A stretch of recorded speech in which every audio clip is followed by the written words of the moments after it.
welcome to session number 48 of Tears to the Kingdom.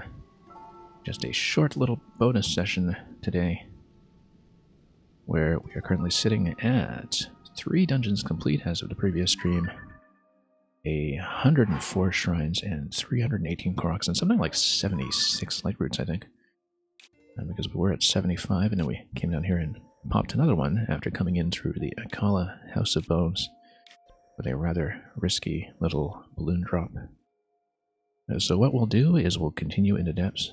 This was a bit of a surprise entry into the depths. I mean, I knew I'd be down here, but I didn't know I could continue out this exit that we see here. So we'll continue our adventure. We'll raid some Yugi bases, pop some light roots, and see what other trouble we can get into. Probably beginning with that Yugi base that we saw. We came down in this vehicle here. I was hoping to save some Zonite and maybe hit the next vehicle assembly point. Or perhaps even go up to the one here. But regardless, the idea is to head towards the Yiga base. Because we hadn't really explored that area. I believe this might be a camp here as well. Let me take a look at the weapon stash currently. We're pretty full up on weapons, actually. We should, in fact, merge a few decent items onto some of the stronger pieces that we have.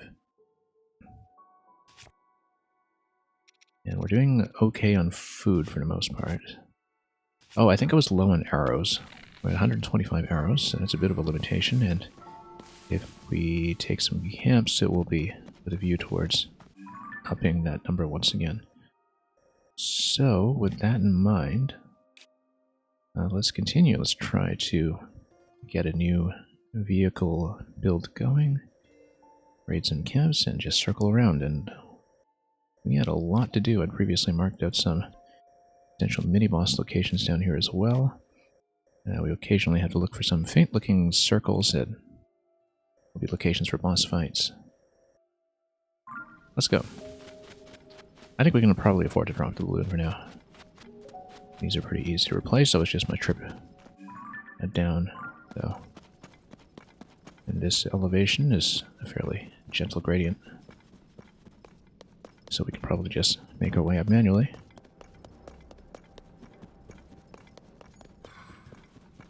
And we'll get a few things done.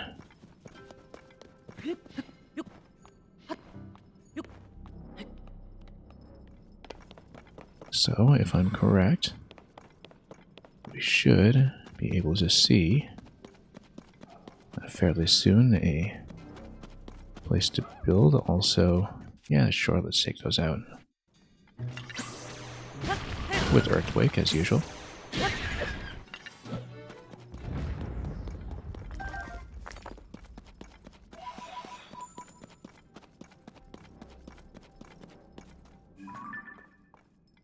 And yeah, Urakudo over there is a mining base. I do want to trade up towards some arrows if I can. We do see a couple of sentries there.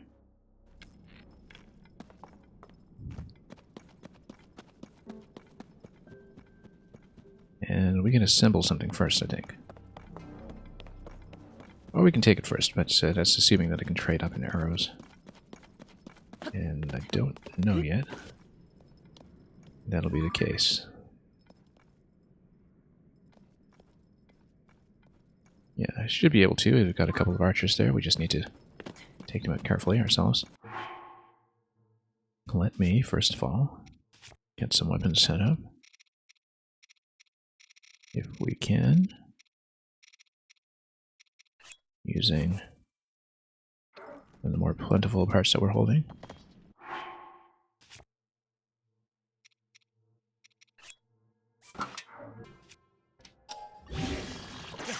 Definitely on Claymore. Probably also on the spear. Cobble Crusher will probably go with a boulder or something later to use as a mining weapon. We'll proceed this way.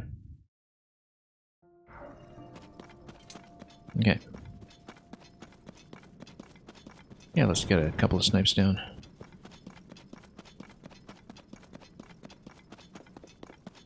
If we can. Don't want to go too heavy on the eyeballs now.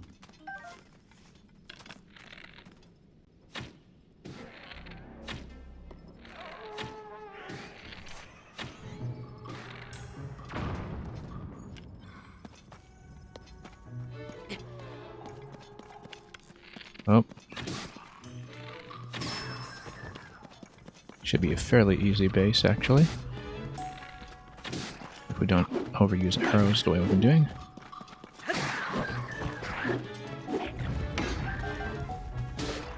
Now this guy... well, he's just going to roll down a hill, so... no real issues here.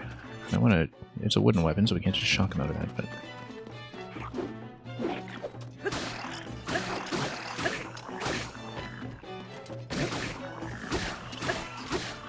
yeah, might as well spend some of our armaments on this.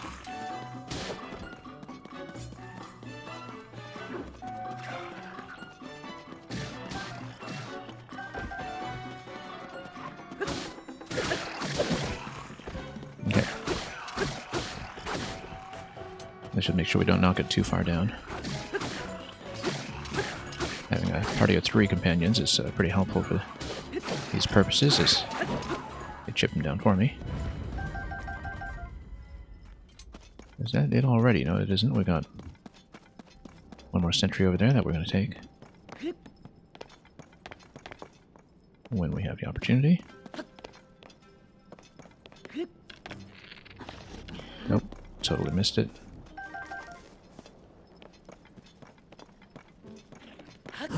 There we go. And I missed it this wrench. And yet the Boko bow's not giving me a whole lot of durability to work with, but... well... oh, got another one over there.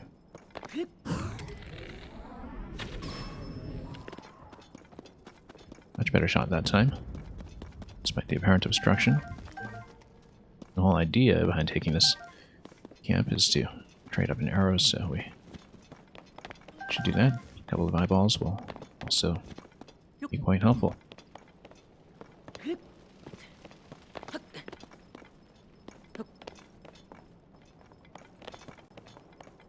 Let's see here.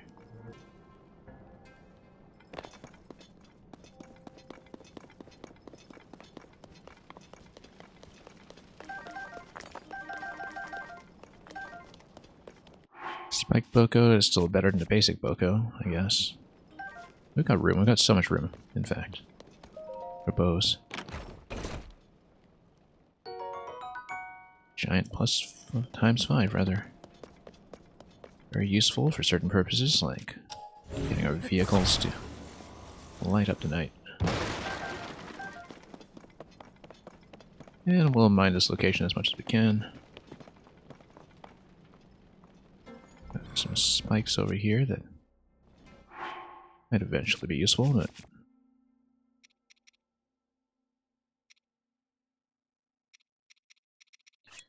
yeah, some of these other items here. Oh, we should have put something on the broadsword as well. That's okay. Durability up. Might as well grab a couple of things.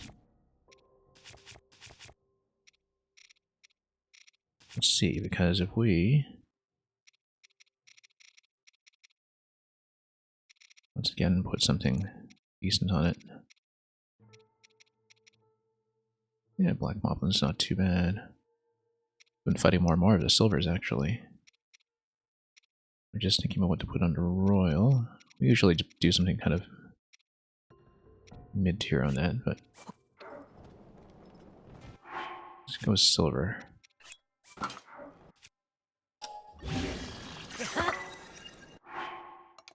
That'll be nice, and you have a range of weapons to work with depending on my damage needs.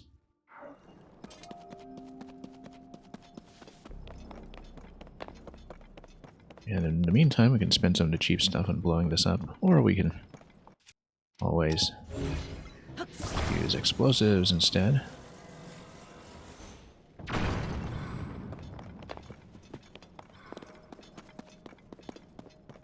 Very inaccurately.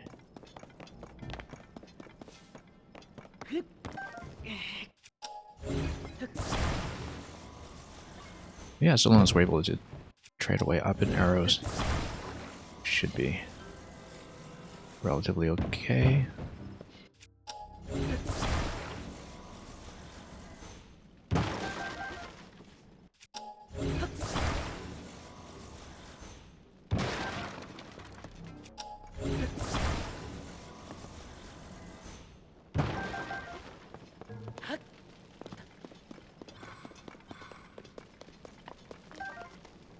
Okay. That's all done. And let's get over here. Again, we can also just as easily use my Goron pal, who's decided to be useful this game. Whoop! Standing too close there.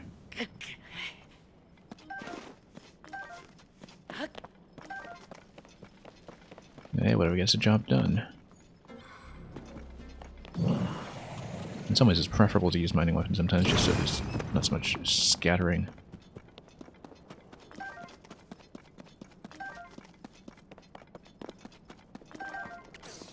Which is certainly a change in how I approached the previous game.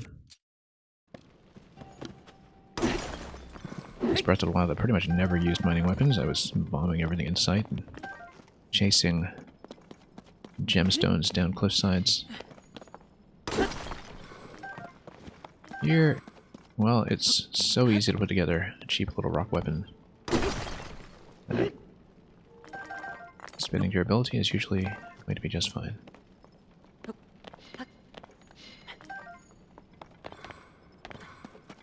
More time efficient by the end of it. You consider the opportunity cost. Anyway, let's see what we have here. A bunch of rock weapons again that we don't particularly care about. Did I get everything here that I wanted? I don't remember if I checked for something like a chest or... Let's check up high over there.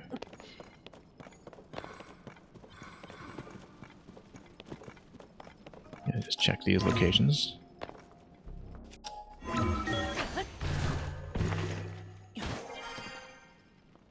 Stand very carefully around this.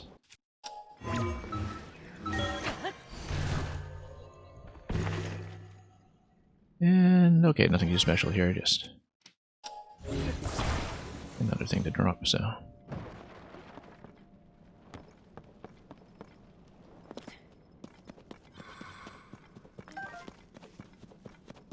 Hope I didn't miss out on a large zonate, though. Scattered all over the place.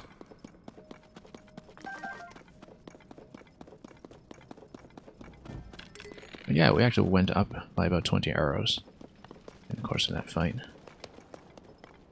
So, pretty satisfied with that. Let's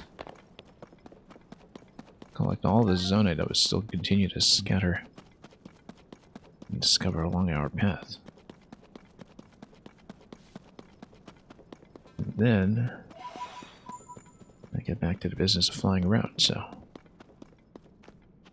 What's that, Lapin? Welcome. Yep, free arrows. Well, I mean, it's always a bit of a trade-off, but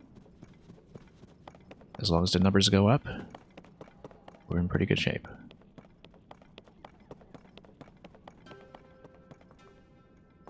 Okay, let's see if we can climb down for once. There we go.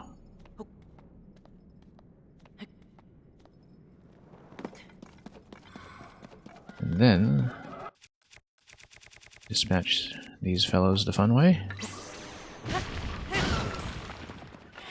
Whoops.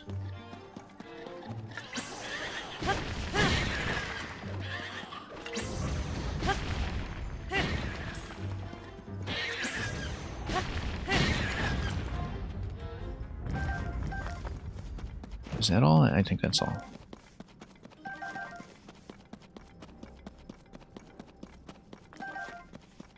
Okay, I said something earlier about attaching a boulder to my mining weapon.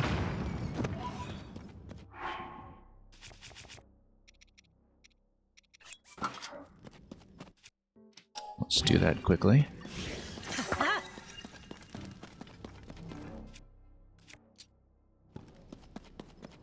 And then put our ride back together, which I think will require one additional fan because the steering stick has been provided. Okay, we can do that. It'll cost me either 3 zonite or 1 fan, depending on what we'd like to potentially take apart. Let's just do it with a 3 zonite. Let's build.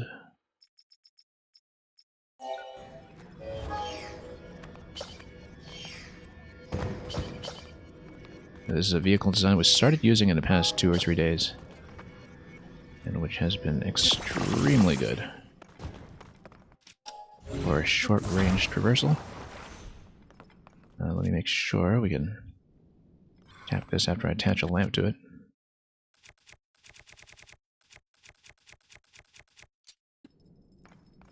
Okay, just going to put a lamp on it and make sure we deactivate. And then, next destination is going to be to circle around and clear some camps. So, I mean, we did just clear this spot. That's where we were fighting. So we'll go around to do this side and the back and see what's going to happen. I thought we had previously been... Ah, no, we hadn't. We'd been as far as the Scorching Coliseum, but we hadn't, I think, actually... in here. Oh, we must have. That's too conspicuous. No, I think we did. We did fight that. And come back out. I just don't remember what was there. It was some kind of boss. Anyway.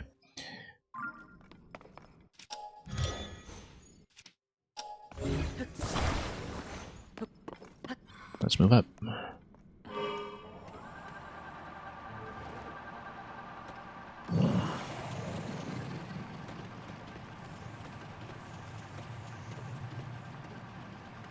And so we'll circle around this central pillar.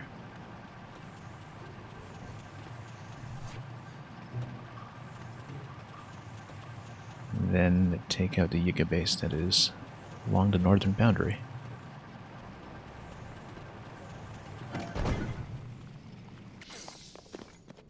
Every now and then just stop to recharge.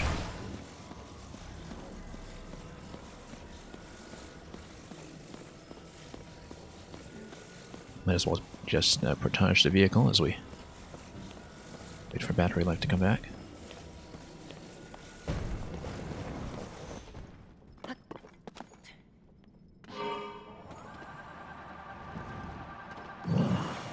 Keep thinking of it as a portage, like as a canoe or something. I don't know if that actually applies to flying machines, but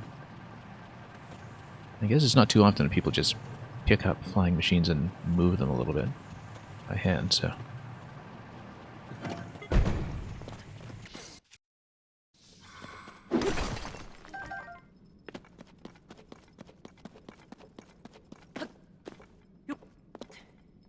And it's definitely meant for these little stop-and-go voyages.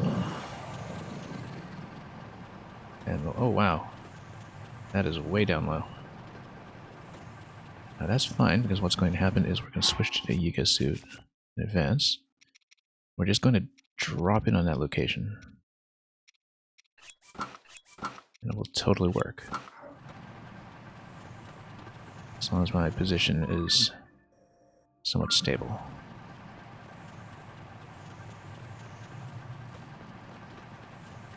In fact, if we're just above it a little bit, we can just drop directly down to their base. Totally safe. Totally safe.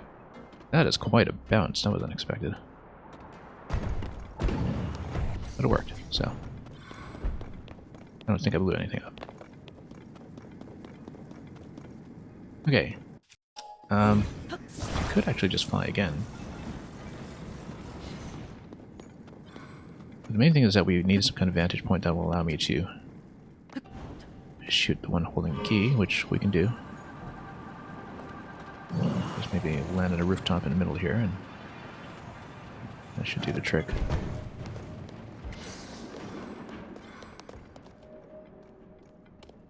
He's going to race around here, and then we just jump, knock him out quickly. That's all there is to it.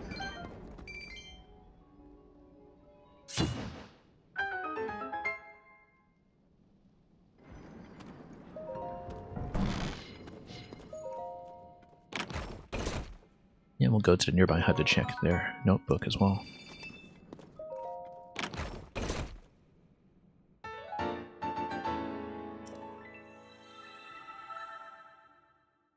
Now, what new weaponry is this? Assault cart. Oh, I see. It's rocket-propelled spike, so you can basically place it and send it forward. Might be fun. But we will, in the meantime. These are a lot of springs. Crack open some boxes.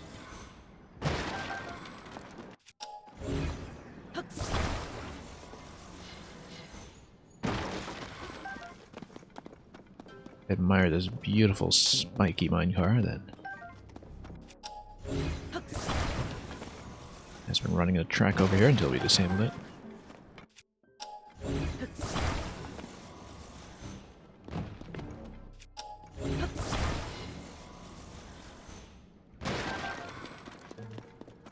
And if we have a fan, we can replace a part on our current device. Yeah, we can actually just peel this one off. Oh no, it's pre-built. You can't actually take it apart. In that case, let's see about the nearby huts. We'll right over there.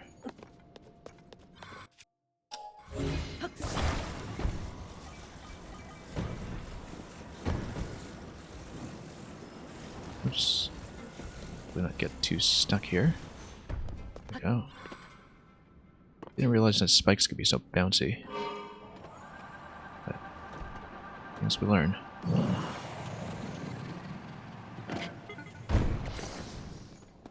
What's in a notebook? Let's see. Never before seen equipment was found. I think this just refers to all the treasure chests that we've been covering.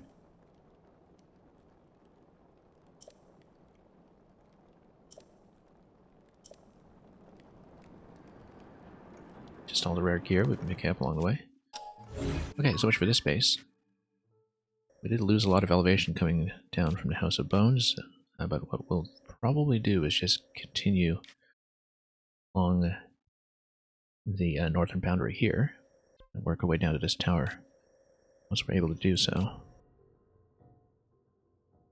And then we'll eventually see if we spy any other notable landmarks on the way. So let's just move on out if we can.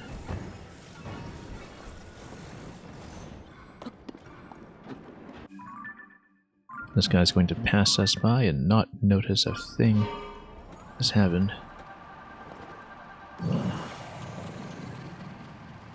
But that's what happens when we proceed by stealth.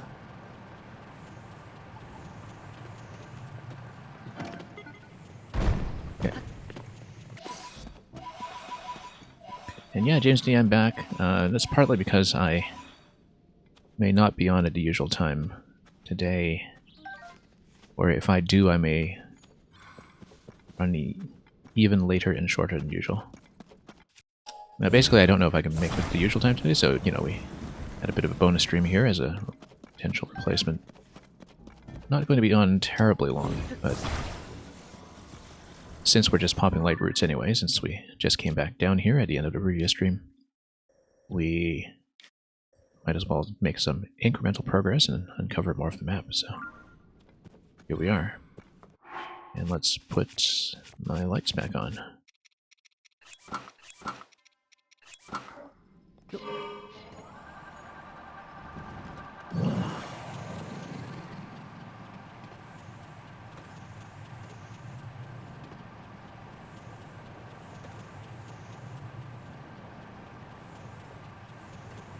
There's more talus here, not that interesting.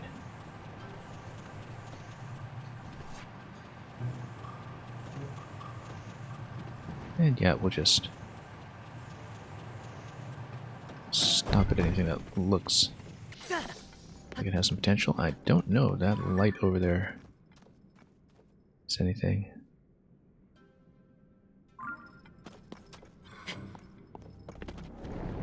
Oops.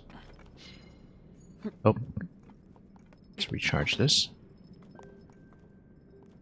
Yeah, we're basically doing these little short hops here and there until we proceeded.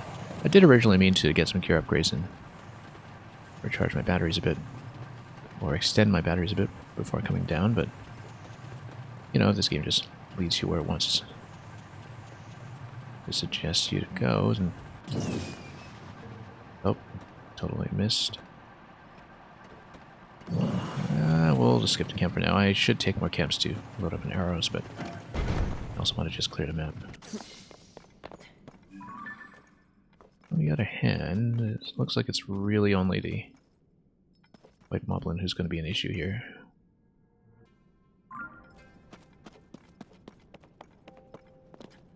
So we totally good. You know, all these cheap little bows now that are not that effective, but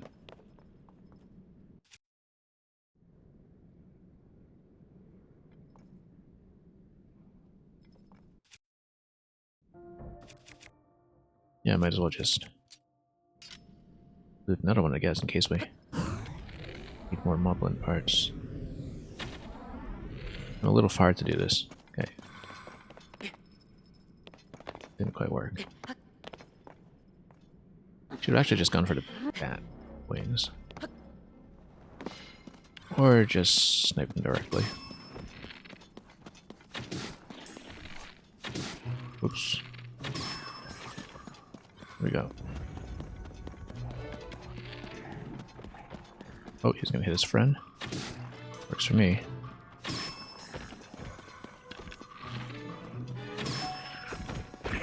Now let's give him a poke. Oops.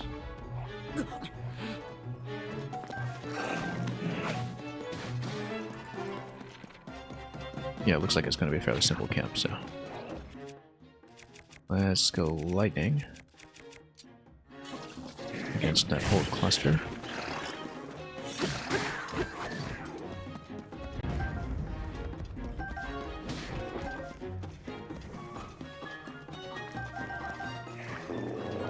And the whole point is to have some more arrows, so we will.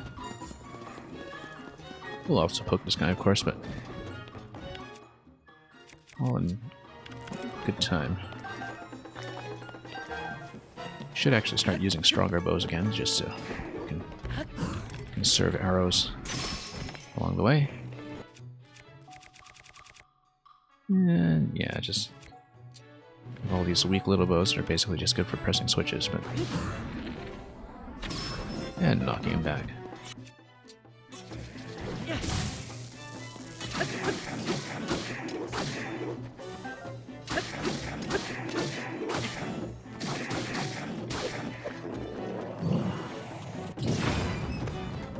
Get some explosive knockback from time to time.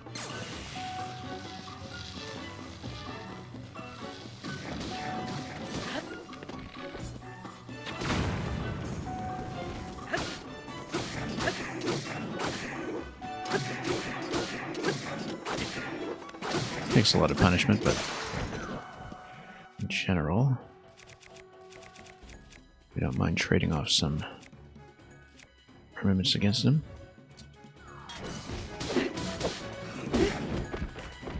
And just knock him back with a two-hander. Step out of the gloom for a moment. And that went relatively well.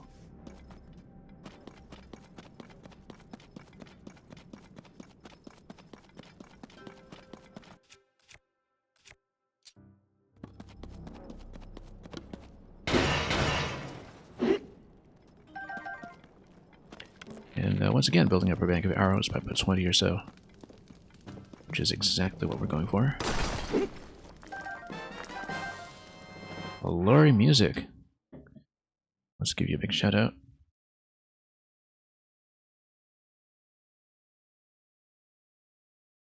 Coming in from a Mario Kart party.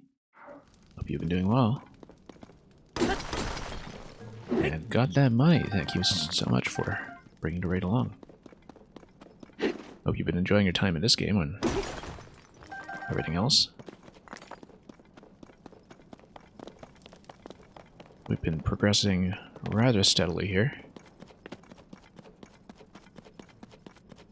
And as before, I've been fitting in a couple of these very rare daytime sessions just to get a few additional things done. How's the run going? It's going fine. We've got over 100 shrines. We've got the depths substantially mapped out. We've got 3 dungeons done so far. We still don't have the paraglider, or the camera, or the map. But that can wait. It'll come. We'll get there eventually. There's no rush.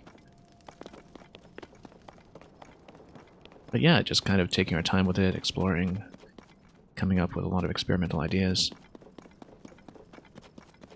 And I'm very proud of a particular vehicle that I started using about 2 days ago. Just put this together, if you don't feel too spoiled by seeing it. Where it's just a bit of a short-range hopper that we use for little flights here and there. We pretty much cheesed an entire dungeon with it. And right now we're just turning on more lights. You haven't seen anything about this game yet, so you're in the same boat, yeah? Well, yeah, so hope you enjoy what you see, and I hope the Mario Kart session went well. You may steal, yeah.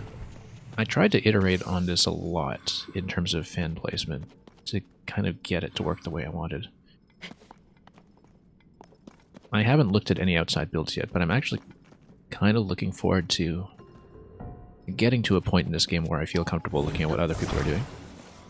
Because I'm sure the results have been spectacular. But we tried a few, 4 fan designs and some things with balloons to kind of ease the descent. But the whole idea behind this is that I can gain a ton of height, and it's still possible to lose some elevation and land safely. Because I found that losing elevation safely it was one of the biggest obstacles for me as somebody who doesn't have the glider yet. And we learned how to do a lot of emergency vehicle saves with recall along the way. You've seen some crazy contraptions from people, but otherwise nothing yet. Now, is that a light route or is that a base? I think that's a base. So, naturally, we will take it. I'm going to get my Ego suit back on. Probably should turn on the lights first, but yeah. Who needs to do that?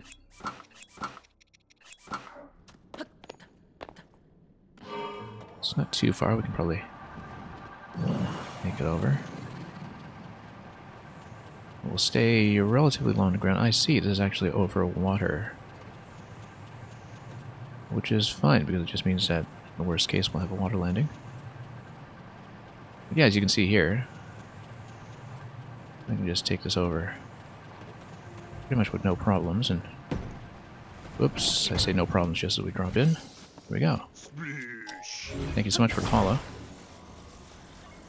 Yeah, without the glider I've been dying a lot to fall damage here and there when experimenting, but we've also found a lot of ways around that problem, including alternate solutions for dungeons that seem to require the glider but don't really. So, I've found a lot of different workarounds that have been generally quite effective. Anyway, the fellow with the boat was circling around here somewhere. We'll snipe him at some point, but for the moment, let's check the notebook.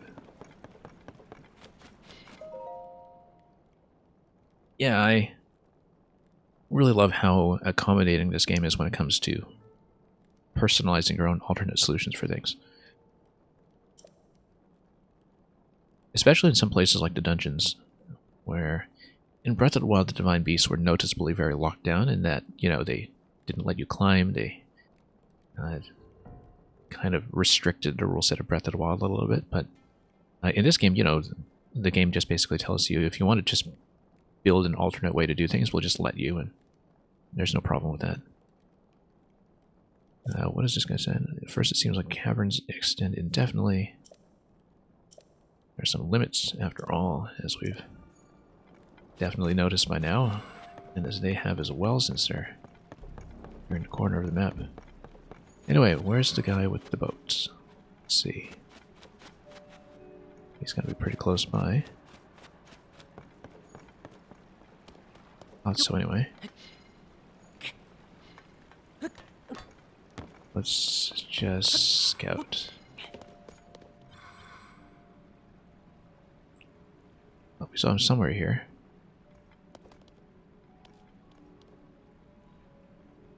Oh, I see a light. There he is. You know what? We can probably just snipe. You know what? Not even going to bother aiming. Let's just take an eyeball to him.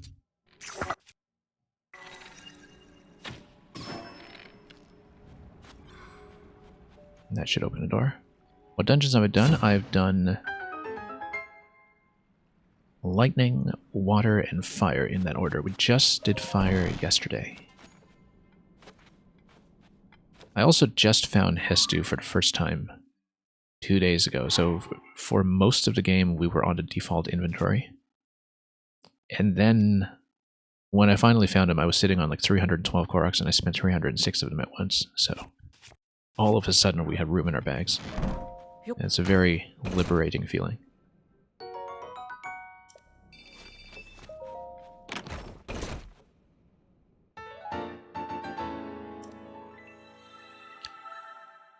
Headlight raft. Yeah, works for me.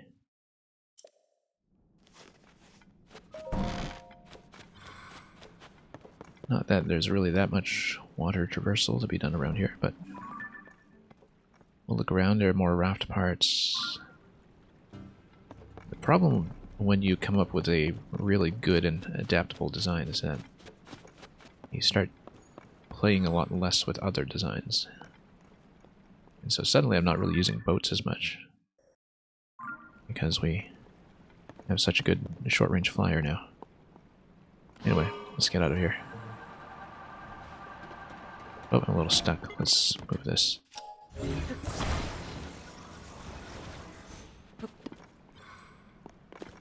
Which of the three did I like the most? Oh, that's a tough call. Actually, I haven't quite thought about that yet. But yeah, I kind of skipped all the puzzles in the fire one. We just drove around them and didn't really see much of anything the intended way. But the boss was amazing. Quite a throwback to, well, the older games in general, but especially Twilight Princess. Because, yeah, I mean, after Breath of the Wild was just mostly limited to manifestations of Ganon, and it was really interesting to see all the variants of older Zelda bosses start showing up again in this game in a modernized form. Let's get the lights back on.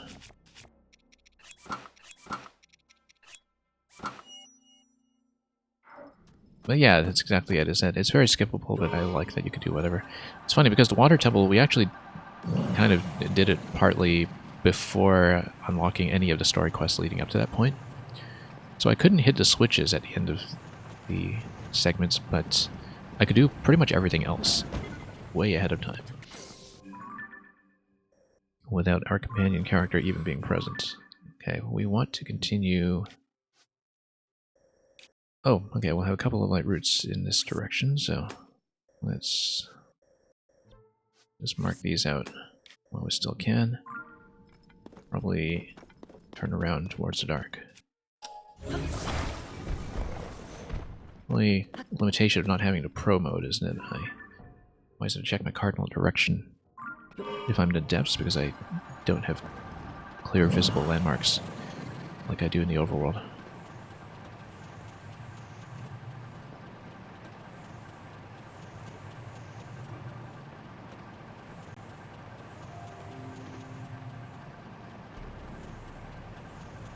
But anyway, we'll proceed.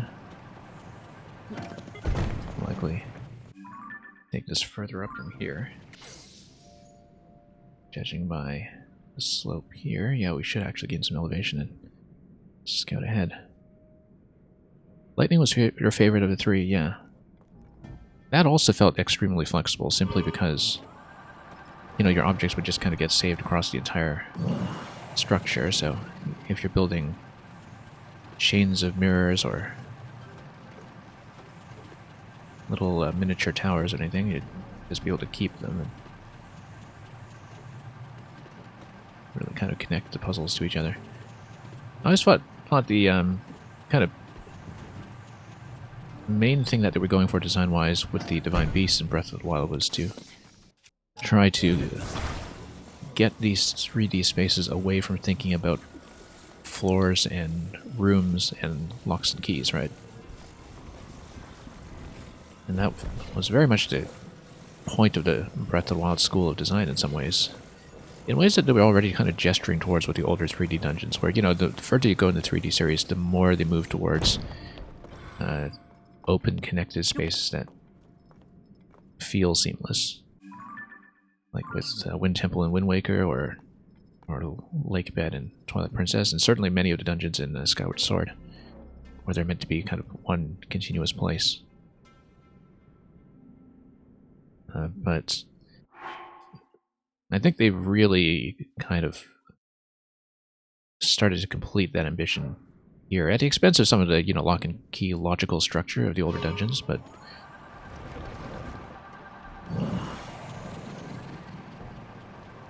just in terms of the whole idea of making everything feel like one continuous space, I think, has really started paying off in this game. Okay, so we have an ascension point here. Very well lit, in fact. Let's mark it. Not that we're exiting too soon, but... Oh, it's right under the tech lab, too, which is interesting. It's right under the tech lab. Just about. I think so, anyway. I don't have it on my map for some reason, but it's approximately correct. Or maybe it's around that blue flame fountain from the last game. It's pretty close to something like that.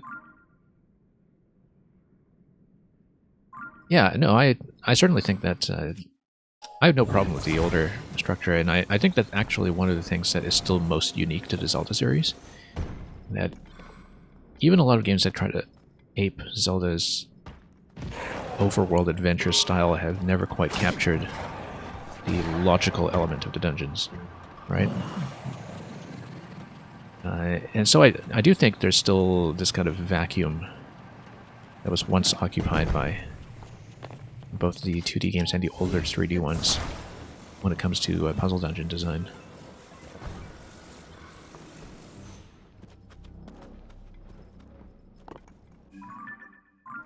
But yeah, even in a 2D series, though, you can see that, you know, the further you go in the 2D series, the more they try to commit to the illusion of spaces being connected.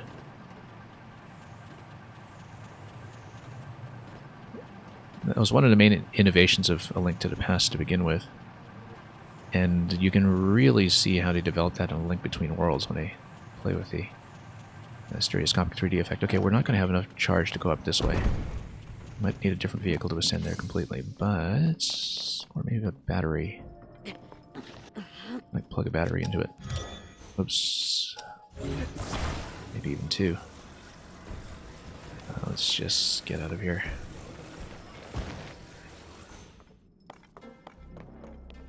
Let me just adjust my position a bit. If we can.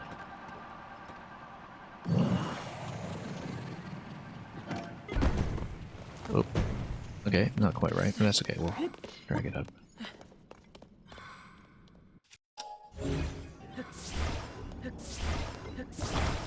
We'll try to go for that really high tower in the corner.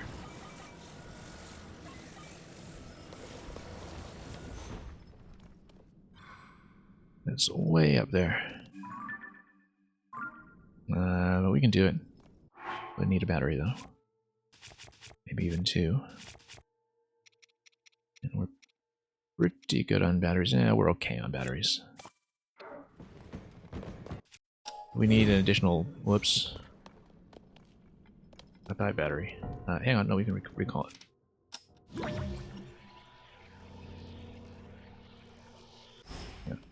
Let me just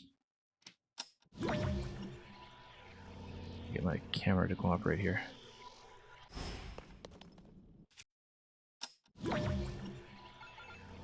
There we go.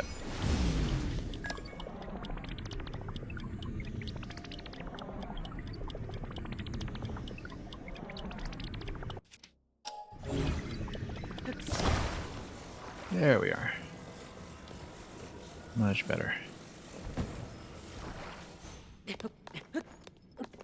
We've learned a lot about using recall to rescue things.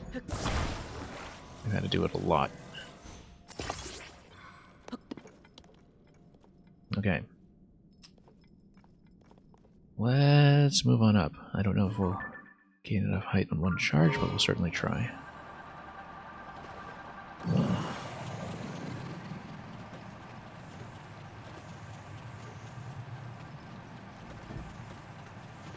Probably not, in fact. That's okay, we'll look in the zonite charge if necessary.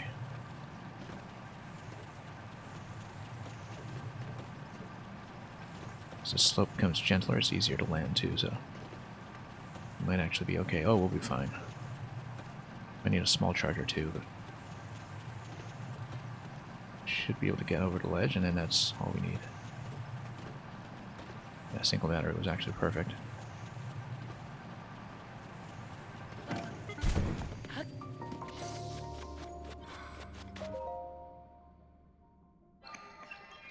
We've certainly made designs that can go up a lot faster, but are much worse at landing or going down, so this design is a bit of a compromise. Just so we can stick with one vehicle for very long and precise stretches.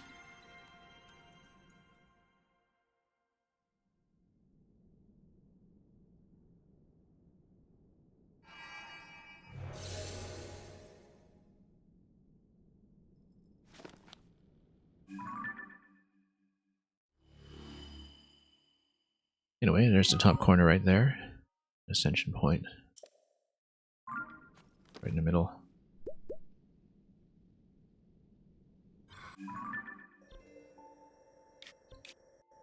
Yeah, that's either the tech lab or the blue flame. One of the two. It's pretty close to it anyway.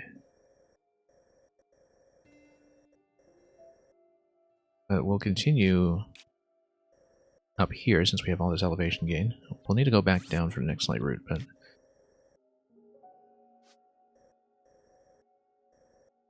we can probably scout quite a bit in the interim. You've heard complaints about how easy the dungeons are, and you were chatting with a friend who found lightning really hard. That's interesting. But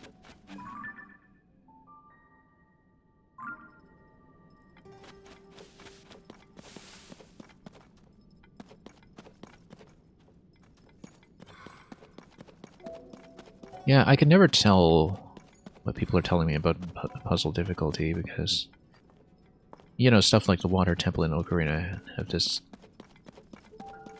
reputation for being totally obtuse, but then most people played that when they were children, right? And I never found it to be a problem. So I like the abundance of alternate solutions in this game.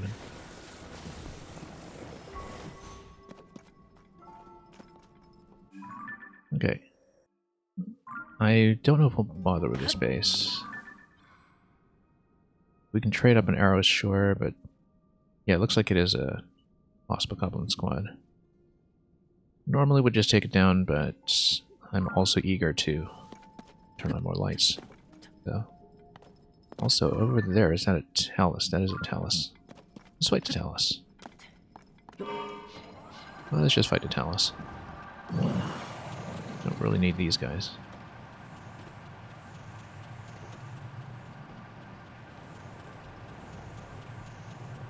We'll need more of those Bokoblin parts for gear eventually, but right now I just want to scroll through more of the maps. This is going to be a Luminous Talus, which is fine. We'll just get up here and let's see here. Yeah, we've got a bunch of these boulder weapons. Actually, this boulder hammer might be fun. But let's just get up here and hold them with a couple of arrows.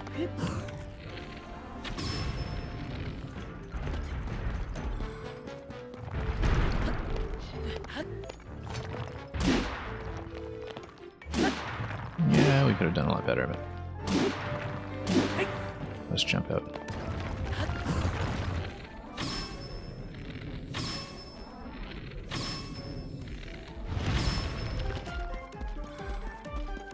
Okay.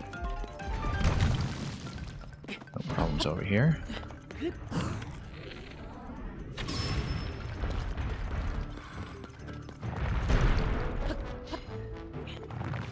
until we get up on top and start feeling a bit unbalanced.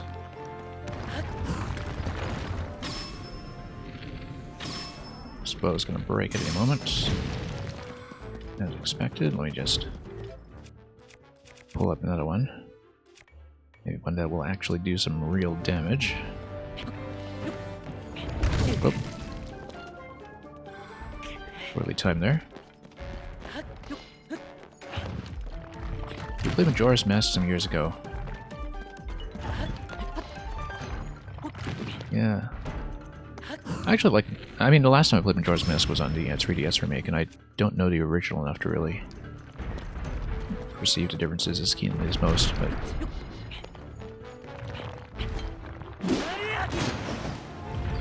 I found it with Zelda dungeons that, you know, I've never really been too concerned about them in terms of being too easy or hard or whatever. Like, that's not really what the experience is about for me. The experience of Zelda dungeons, I find, is usually about appreciating just a kind of unity of the architecture and also the kind of surprising solutions that put things together. Like, the one that always comes to mind for me is dangling off the ceiling in City of the Sky in Twilight Princess, where, you know, the game again tries to make you think outside of discrete floors on the map, and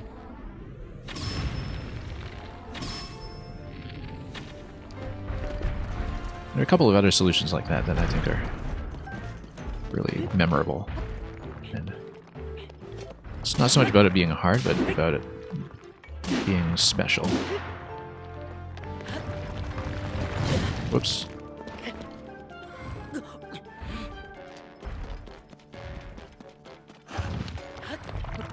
Because, you know, these games are generally pretty forgiving about not wanting the players to be stuck. Oops. Down.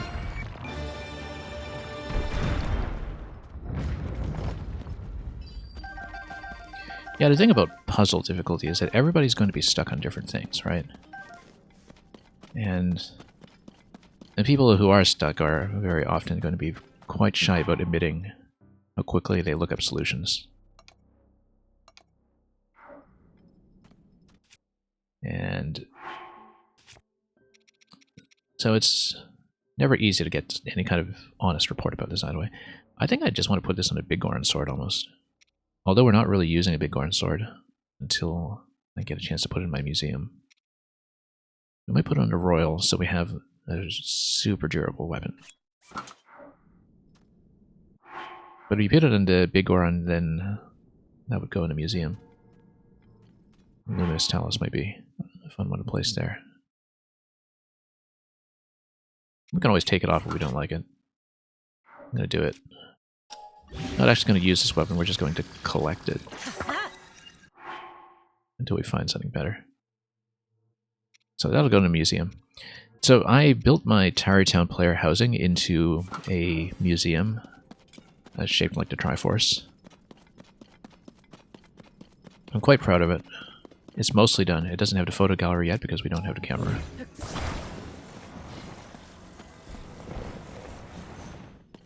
Yeah, I remember I liked Zack and Wiki quite a lot. To me, the defining puzzle game of the past few years is Baba Is You. Like, that's very much my design reference point. Oh, dragon. I think this is just red though, right? It's just didn't roll. Do we need to roll for anything? We might as well try to get him close. But I might not be able to get him safely from the ground, so... Already turned in his claw, so I don't even know which part we need off of him.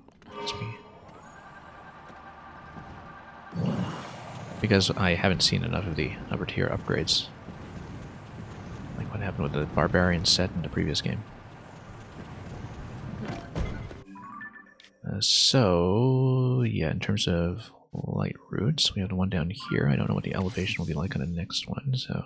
I think we should chase just a little bit just to see where this goes. And then we'll go back for that light route.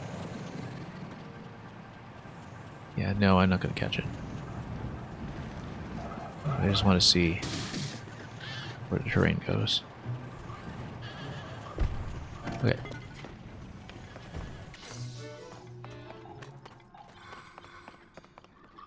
Sure, let's fight these guys the fun way. Oops.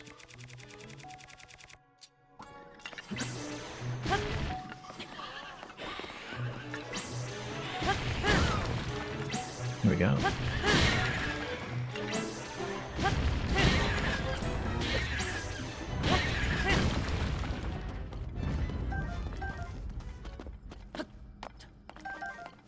I don't think I ever had a problem with the controls in Zack and Wiki. I mean, it's literally a pointer game, right? Apart from a few motion-based mechanisms, very few of them, it's mostly point-and-click. But it's been a long time since I played it. I did play it originally on the Wii.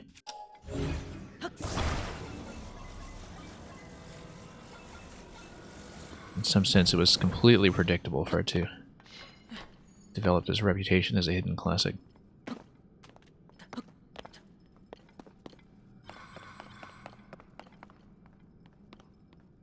Okay.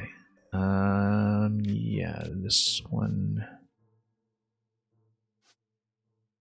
Not the sky. This one down here. Well, it's interesting to see the sky roughly match up with some locations. Not really. Okay, we'll go down here to that light route. So we're going to run the battery out and then we're going to crash the vehicle. Because that's how I do my landings, by clinging onto the control stick for dear life. I discovered that if you put balloons on things and leave the balloons unpowered, that they actually give you a little bit of buoyancy that makes it easier for you to descend on a vehicle platform. The problem is that balloons actually add a surprising amount of weight. Like, they're actually very heavy when you don't have them powered. And so they make everything else very power inefficient because they require much more energy to get any lift without using fire.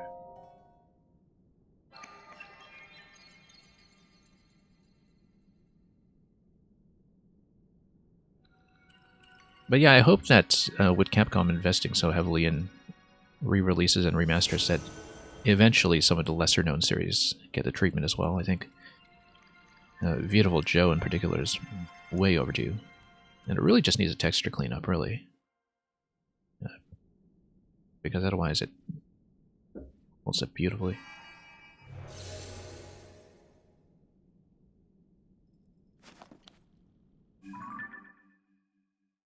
That's Sunoco versus Capcom, yeah. That's the thing, Capcom sits on more classic IPs than they know what to do with. And I still find it kind of strange that, you know, Resident Evil and Monster Hunter are the Capcom brand for so many people, because for me it was always, you know, Mega Man, Street Fighter, Beautiful Joe, and the other Clover games from before they split off to Platinum.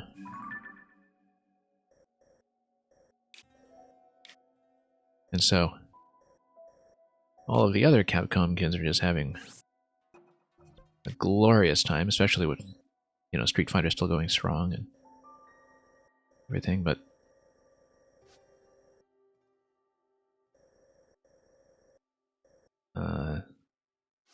okay. So, at this point, yeah, we'll just pop more roots. I don't think we've revealed anything too special here. We've cleared the Yika base. We can just keep going south.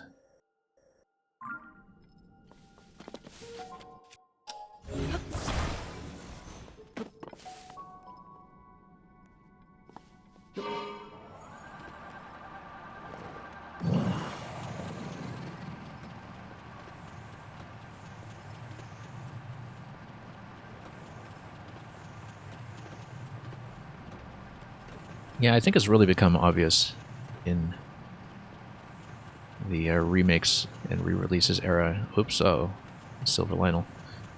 A little underpowered for this. Let me prepare first. We've beaten one of these previously, and it cost me a lot of resources to do it. Luckily, we're close to a warp point, and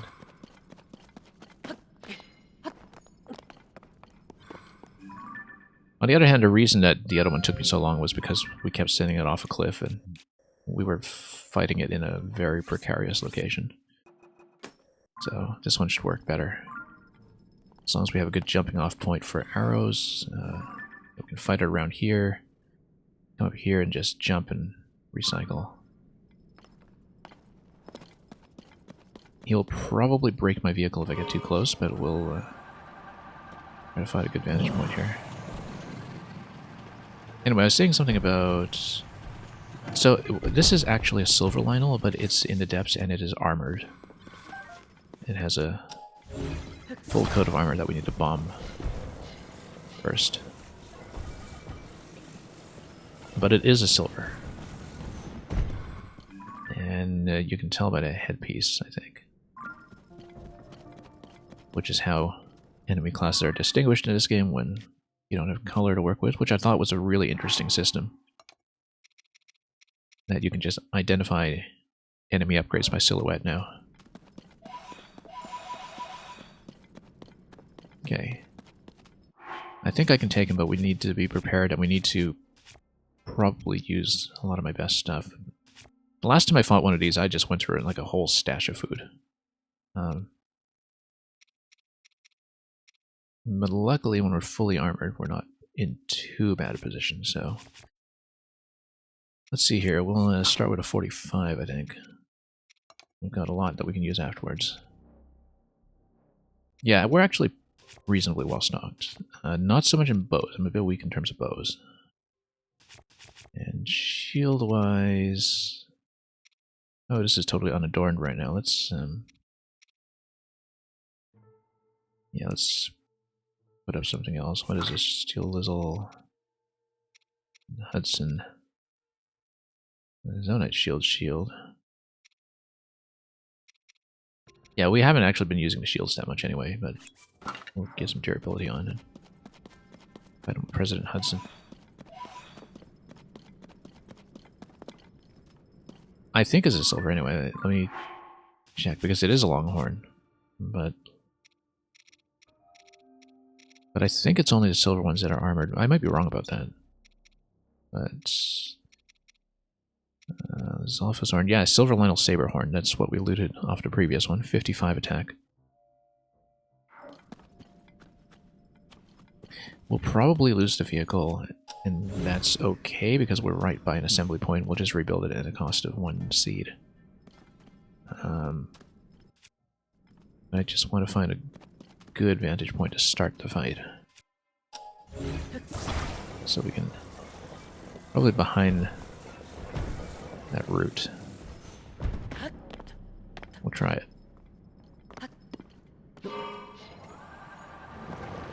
But other types are armored? Okay, I didn't know that.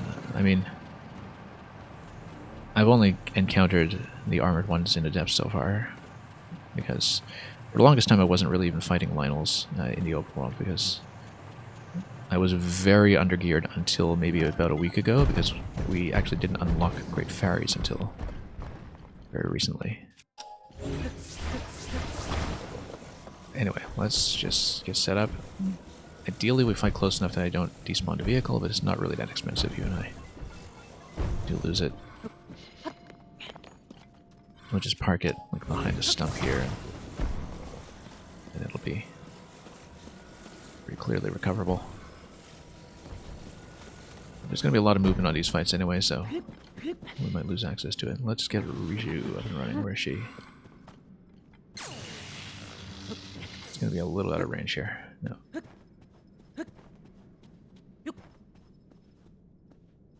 How many hearts am I down by? Okay, we'll probably get some of the attack food going at some point. Or even to... Yeah, actually, let's start with a defense food. Because we needed 3 hearts anyway. And let's go bombs. I mean, we have technically infinite bombardment now from our Goron friend, but...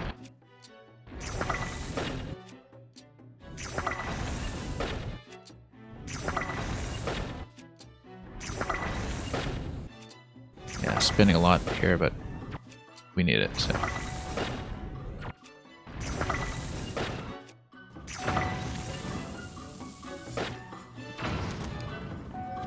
Okay.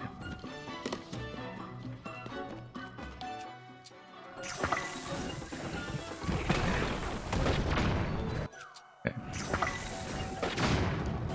Great, now let's go lightning. Get him to drop everything if we can. Oh, he totally doesn't. No, we need to shoot him to knock him down. We need to get a headshot before that'll work. So let's get a headshot. There we go. Okay, knock him down. Mount.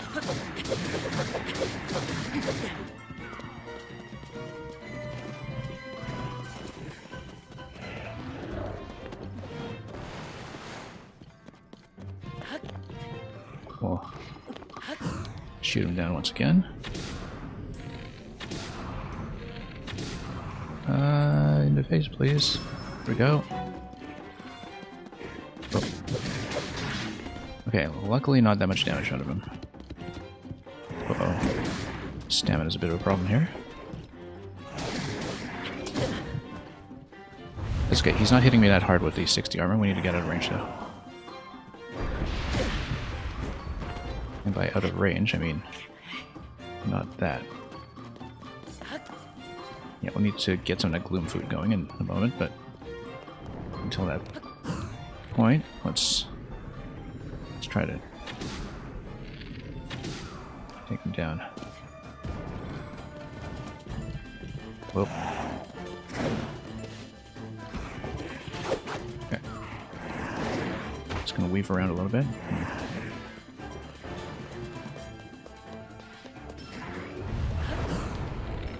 Try to knock him out of this attack.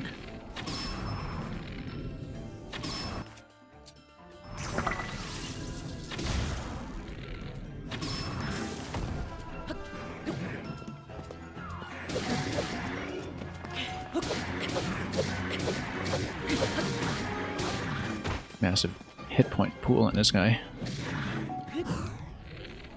But if we can just get his face in there. Not quite.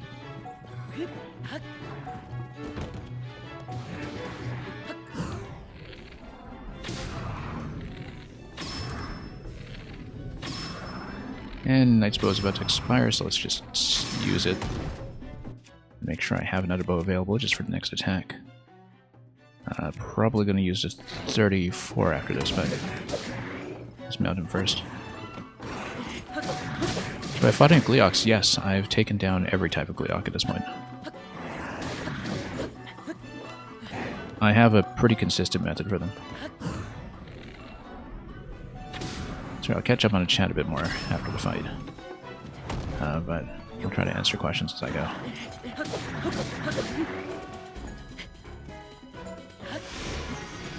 Okay, so these guys do kind of teleport when they're in an awkward position. I found that out because there was that one that kept charging off the cliff. It was a very awkward fight for me. quick draw on this bow is quite nice.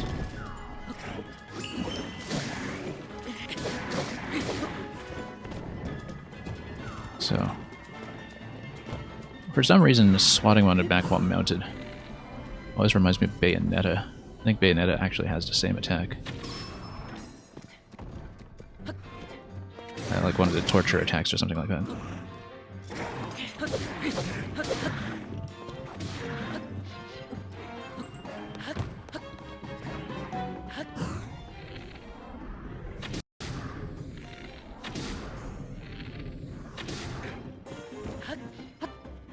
Not quite, but we're doing okay. Let's see. Oh, all the way over there. Yeah, if he's out of his range, luckily the HP doesn't respawn, because that would be terrible. But I do want him to get closer, so we can apply our current method.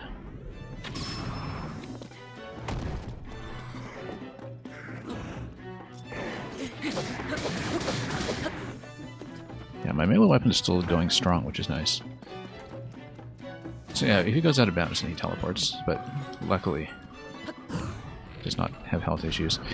I think they have that as part of the Lionel design specifically as a failsafe for it charging off cliffs, which it's otherwise quite likely to do.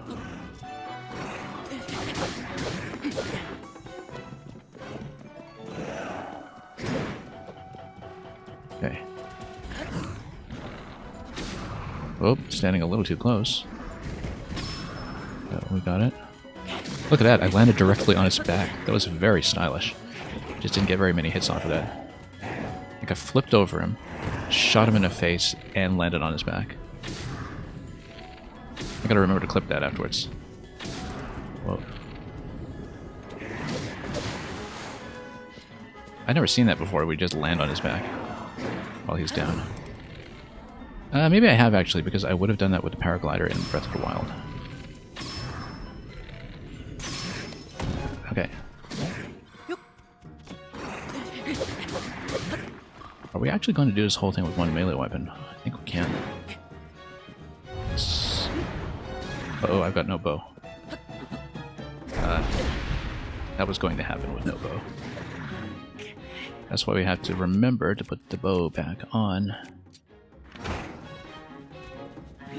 when the last one breaks. Otherwise we get into that situation.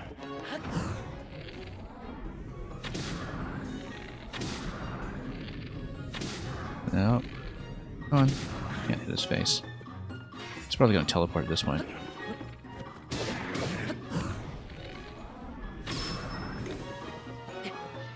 Whoops. Yeah, teleport. As expected. Whoop.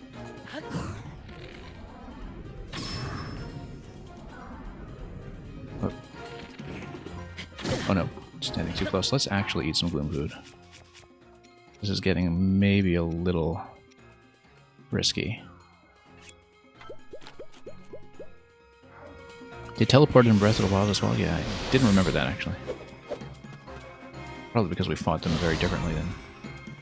I remember in Breath of the Wild I would use updrafts a lot more because I, you know, actually had a paraglider.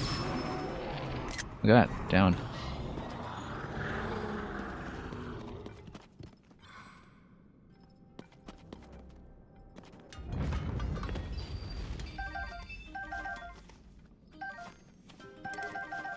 And can't carry more weapons? Well, we'll take it, obviously.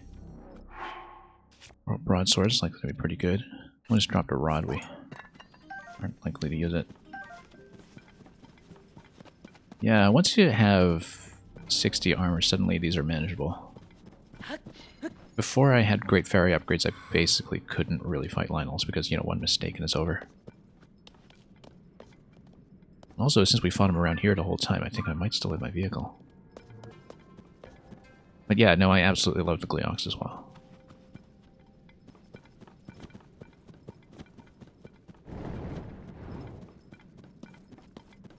I did have to find a workaround for dealing with each of their final phases, because their final phases are usually designed, I think, with the glider in mind, since they have so many aerial mechanics.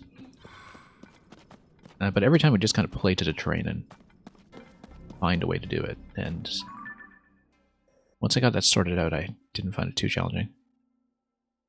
Let's move this a little bit because Lionel clearly patrols this whole area. And we'll just continue. It was a very satisfying fight, actually. And we've got another Savage bow. Not as good as the 41 bow that we put in the museum, but reasonably good. Got a 72 shield, that's the best one I've had so far. And yeah, let's switch off of this weapon. So we've managed to stay on this the whole time. Probably because it's on a gnarled wooden stick, and those tend to be very firm. Oh, wow, we did the whole thing with one melee weapon, which is fantastic. Anyway, let's get back to business. And we got this light route. Let's go for more.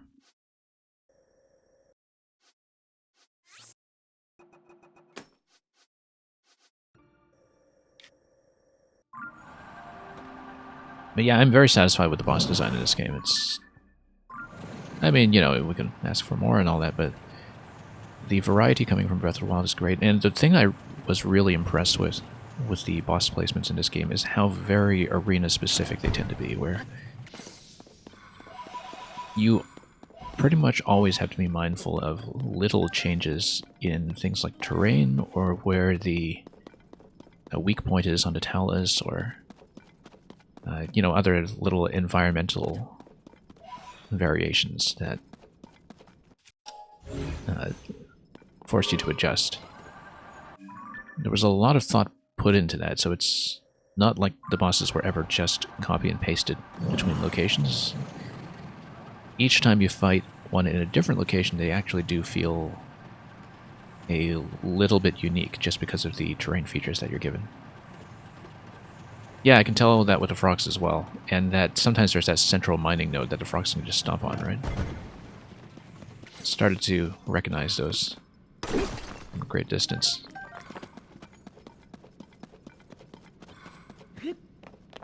Because, yeah, they don't want you to just pelt it on the back all day. And you can probably still do it, but it just requires a bit of additional setup.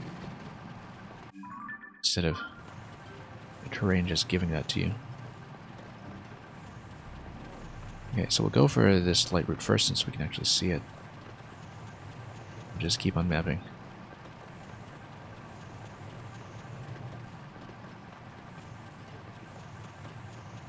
Yeah, we basically just go stop and go with this vehicle. And, yeah. Just get a chance to look around. More bases over there. Okay. With the bosses, you feel similarly, that if they made them even more difficult, they would alienate people. I mean, you know, that's what... Well, we currently don't know if any DLC is coming for this game, but eventually that's what Master Mode and Gold versions of bosses are for. Also, I mean, I don't want to spoil anything, but you know about the boss rematches that you can do, right? I won't say more if you don't know what I'm talking about, but it seems like you've seen much of the game. Yeah, so... that's been really interesting as well, because I don't know exactly what has changed stats-wise or pattern-wise between the bosses, but there was some kind of change because I had two very different fights against Muktarok between the Water Temple and the rematch. But it's kind of like, you know, endgame boss rematches in some previous games, but spread out in such a way that they're repeatable, and where you're given a chance to try out different strategies and patterns, and you can also just loot them.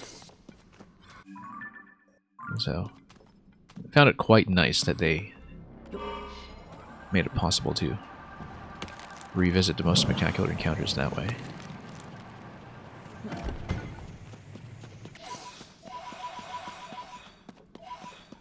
I mean, after you've played this game for long enough, it's easy to just take for granted all the ways in which the combat has just been massively expanded. In terms of being able to just chuck any item at an enemy for various effects, or come up with really interesting combo tactics based on that. This is a Yiga base, so we'll deal with a Yiga base after we have Light Root, which is right here. And I overshot.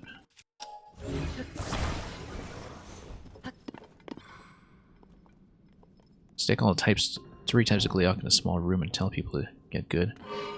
Yeah, I have something to say about that, but I also don't want to spoil anything for you. And no, it's not that you fight all 3 types of Gleeok in the same room. At least, not that I'm aware. But there's something else in the game I think that you'll find interesting. You're largely done, I see. You're probably ahead of me in most respects. So.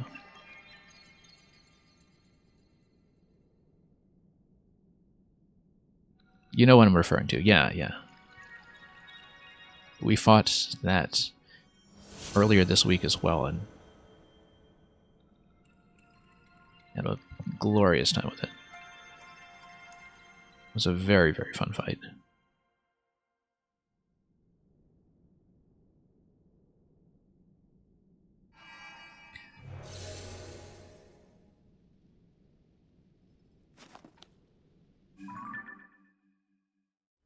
That ate so many of your resources. Yeah, luckily I was able to just kind of look at it and come up with a tactic that worked. I had to adjust around the fact that its HP pool per head is greater than the standard ones. And so my kind of mental calculations had to be a bit different in terms of how many shots I needed here and there and so on, but I had a lot of fun with that. Anyway, Yiga base over here, we'll obviously take it. We'll continue this way, assuming that I can, although I think given the water, this might be a spiral passage that I have to enter manually, like a bit of a spiral dungeon that I have to traverse on foot. I wouldn't be surprised anyway. So, let's take the camp first, and then we'll see how the spiral is actually going to work. First of all, Yiga clothing.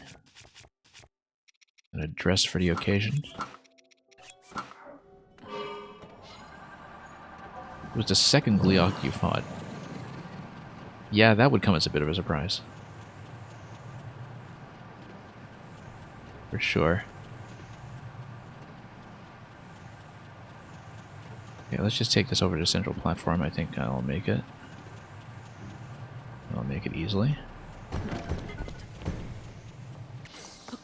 And then we'll just lob another eyeball at this guy, once I want to.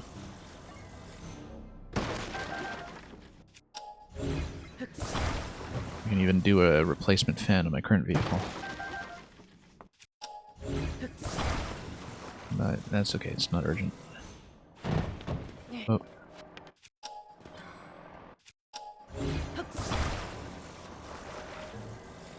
See, we're looking around and the boss music starts. Yeah, at least it's not an arena that cages you in or something.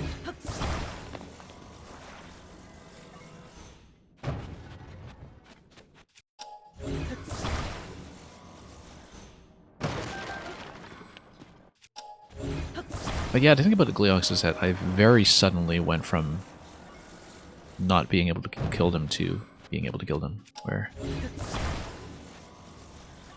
you know, you pretty much have to get to a state where they don't just one-shot you one side, and then once I figured out the pattern, they were pretty simple. And again, because I'm playing without the glider, sometimes that was very terrain dependent in terms of how viable the final phases were after the disaster in Hyrule Field. A large, one-eyed, four-legged animal. Oh, that's interesting. Do we know what this is? Oh, that's just a Frox. Yeah. That's just a Frox. at least they've also identified a weak point.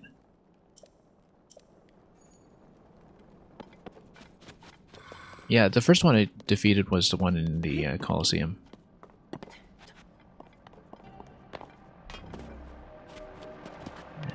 And let's see.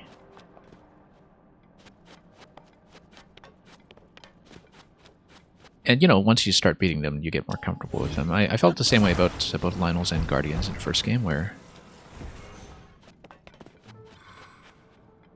once you get comfortable with actually attacking into them, then that in itself is just kind of a total game changer in terms of your preparation, your level of confidence, etc. Let's get this guy to fly closer. Way around this bend.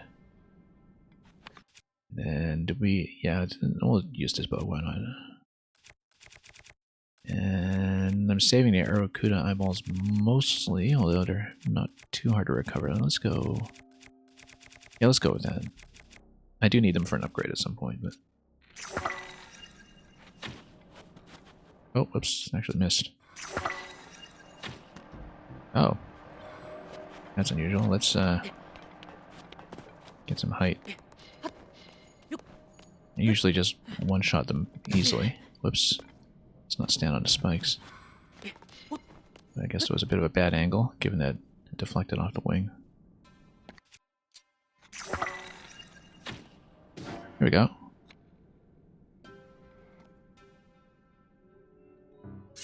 First Gleok you fought killed your horse, yeah.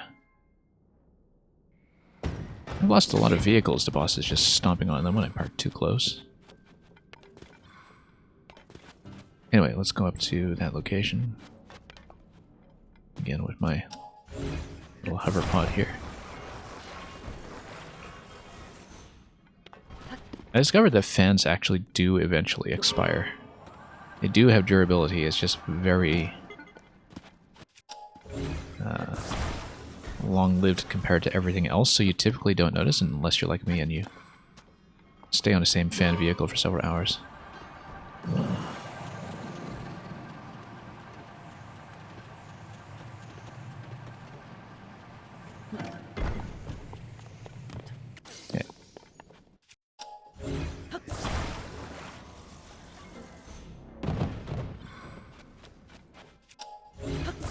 Smash some boxes.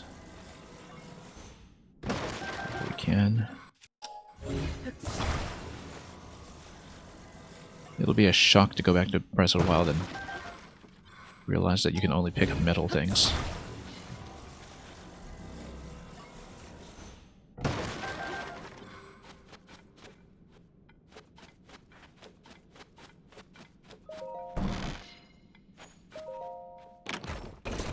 Okay.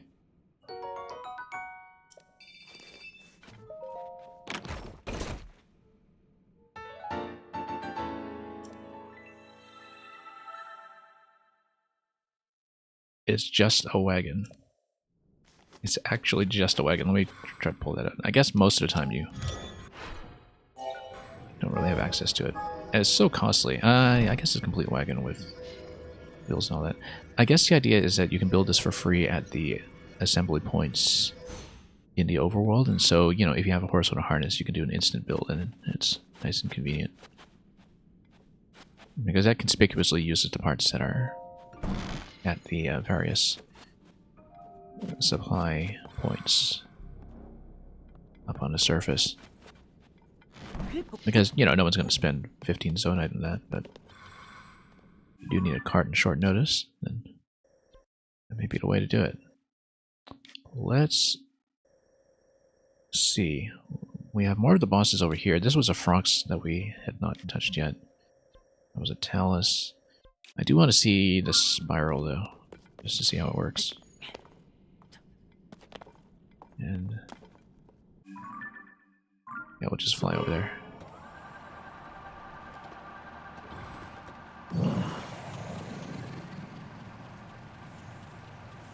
Facing the right way, we need to check. Kind of. Let's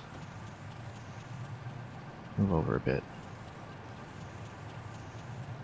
Hopefully get a decent landing here in a moment.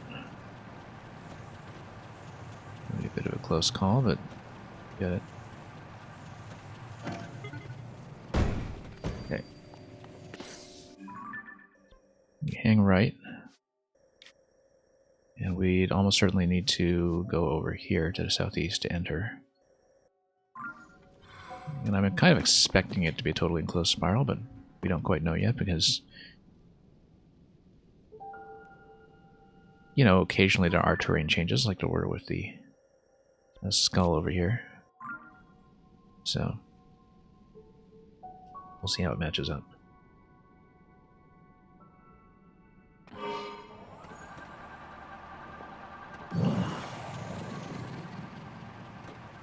Also, did I... yeah. Bill from Gloom.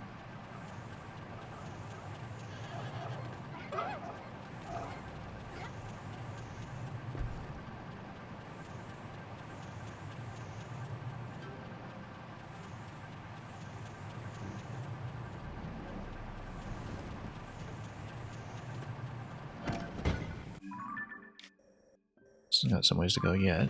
Let's scout a bit here. While we wait for a recharge.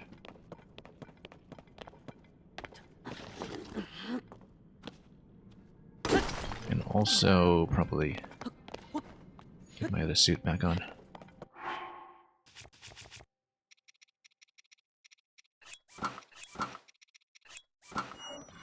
Okay. Go.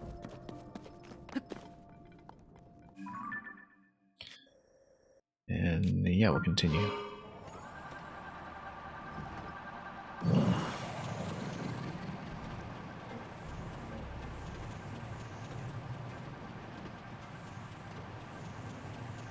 Just make sure we can see the terrain until we know what's going on. Got some pose down low that will be a target elevation for us.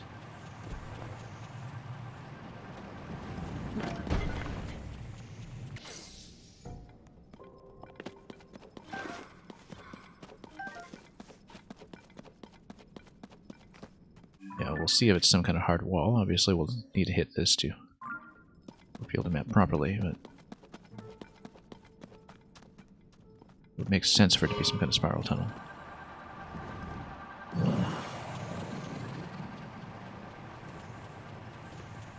Probably with an entrance over on this side. Uh-oh. Kind of got a bit close here. Let's pull back a bit.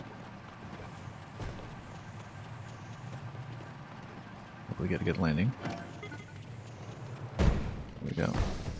Okay landing. We lived. And yeah, we'll have to see how this works. Because we're just about to match the spiral entry point. So I am going to go on the assumption that these cliffs do reach up to the ceiling because it's consistent with how the depths operate. And we'll just follow the wall instead of going up. Oops, wrong way.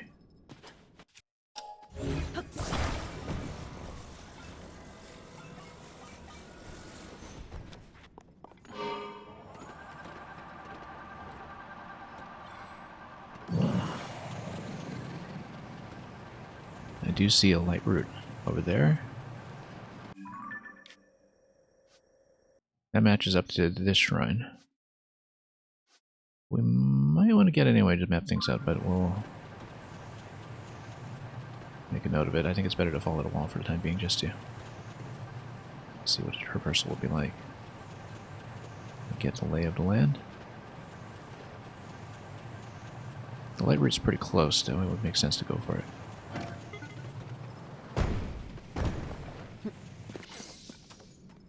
Got another one that's up there. Yeah, we know that location as well. We'll see if this is also isolated, as it probably is, although we don't know. Maybe there are tunnels that will match the bridges. Would have to be accessible as its own little cluster. We'd have to map it out first to see. Now we're reasonably close to this spot, so let's see what we'll do.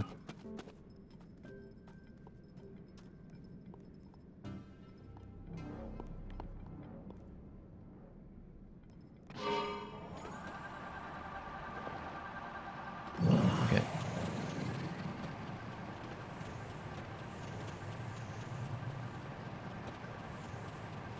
Yeah, we'll circle in. See what happens. It's pretty wide, actually.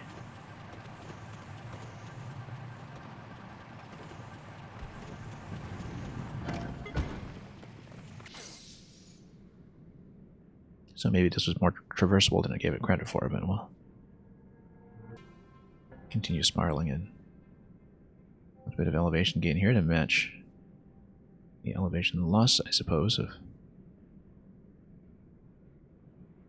the descent in the overworld. It actually be a shrine is at a very high point if it's this inversion.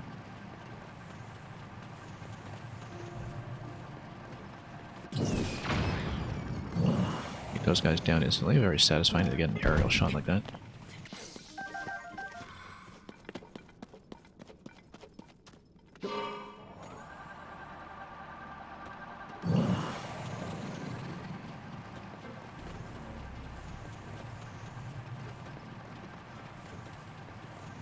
Then let's continue.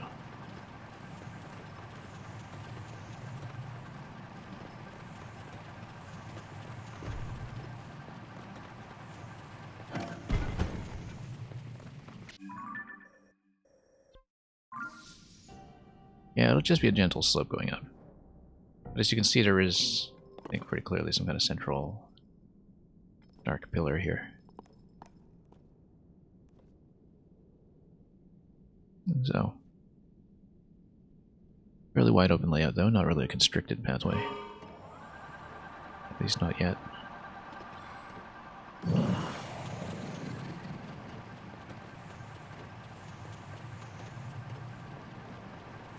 We'll just follow the wall and see what else we run into.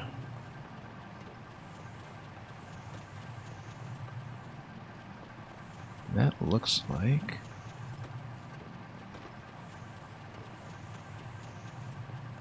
Ooh, an entire forge here. Okay, that's interesting.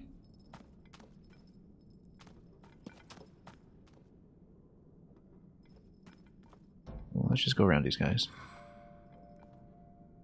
No, I mean, you can take them. They are silvers. Well, at least the captain is a silver. I'm eager to push in. We can always get them on the way out. Risks of mine.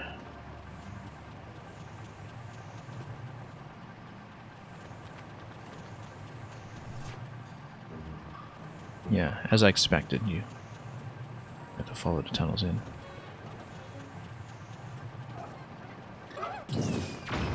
Oh, missed.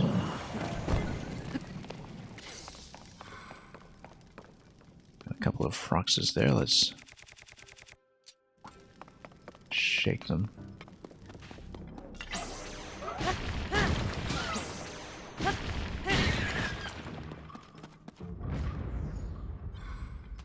Okay.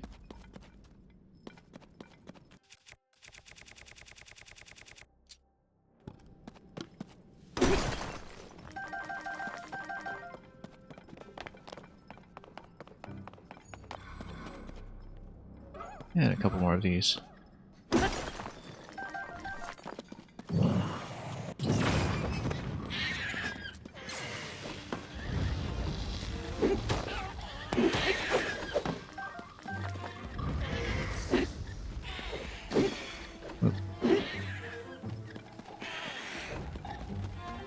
Slow two-handers just doing their thing.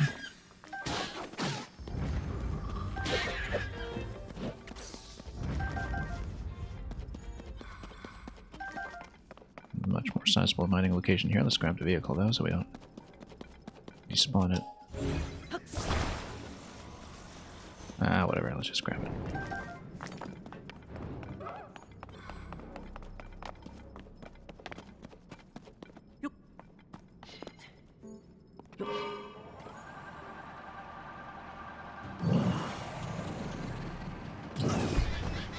Still don't really understand how to aim him from the vehicle.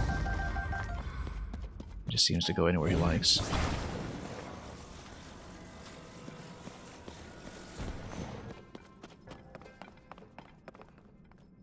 We'll bust this up a little bit.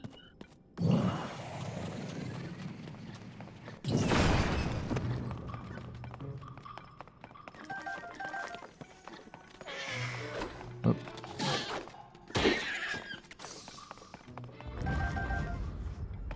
And just take it a step at a time.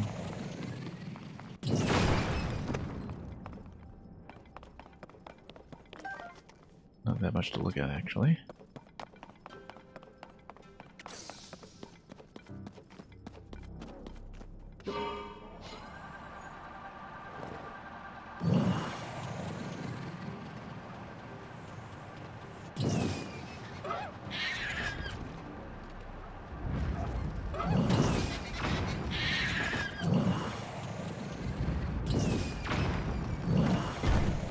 And we have your attention. Just blow everybody out of the way, and then let's not let him smack our vehicle. Let's get over here, perhaps, and then no stamina for the jump.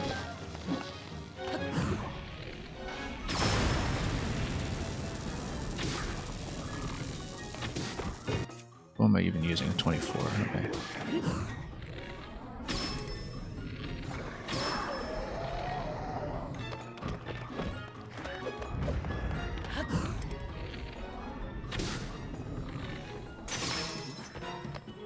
Yeah, let's switch. Not to the Grudo, obviously. The other Mighty Construct, that'll be good.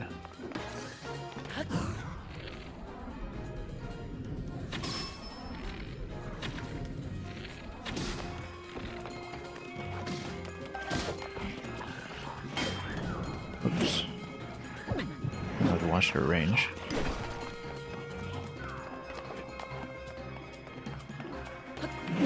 Oops, trying to get the jump there, too close.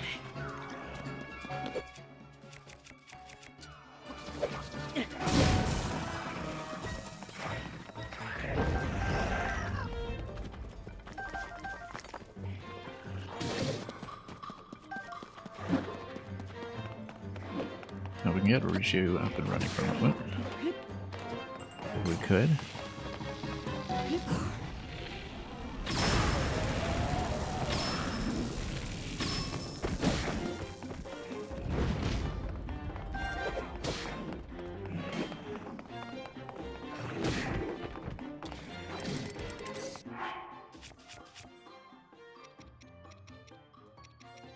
Maybe use an actual weapon now.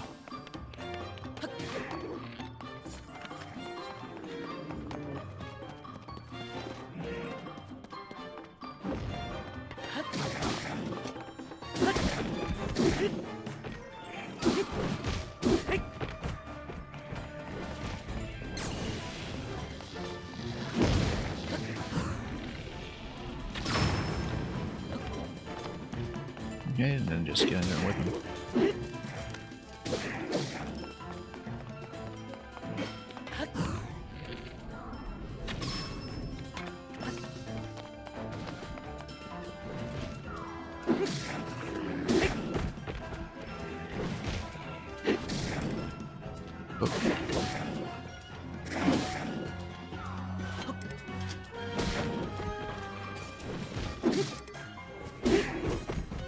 Might just chuck the weapon at him.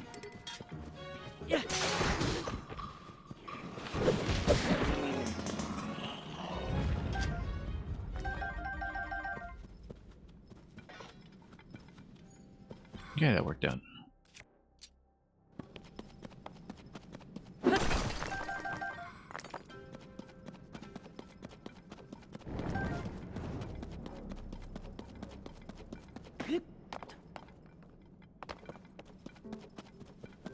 Just need to scan around, make sure we didn't miss anything too critical here. Nice claymore and a royal claymore. Let's make a super long-range claymore. That's always fun. And let's switch back to something a little more benign.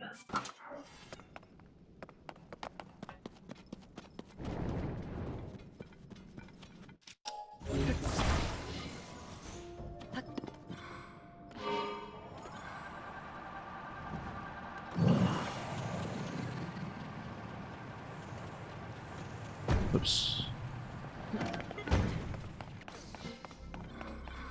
That's interesting. That there's somewhere to search right here.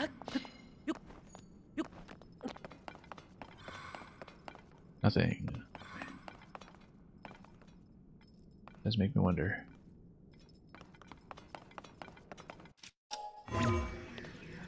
Nope, didn't think so.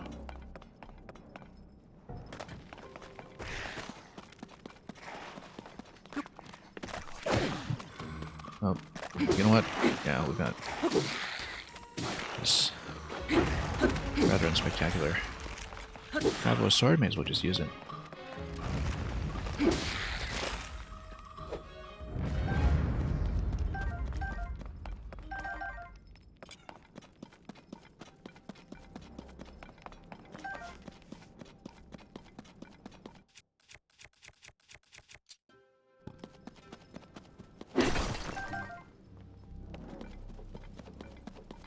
And from there, we will proceed.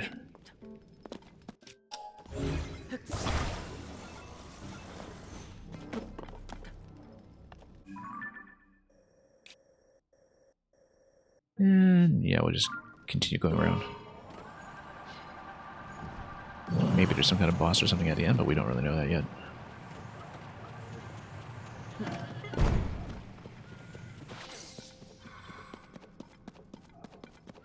If we can get Yunobo for a moment. Just roll over all these.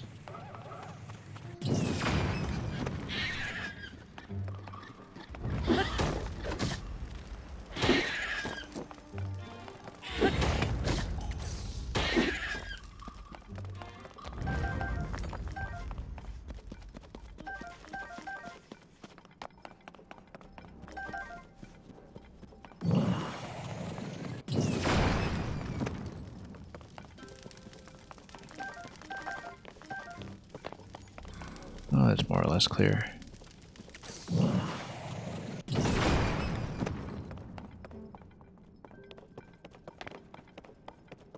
Not really going to pick up much more than that, so let's continue.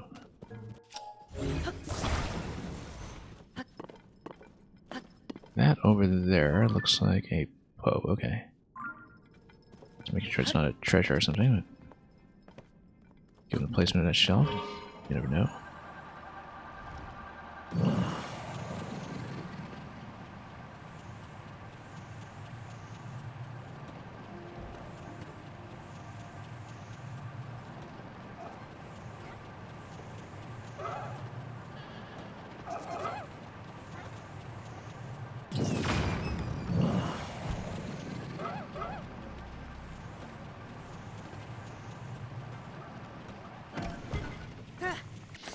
Even more so, right?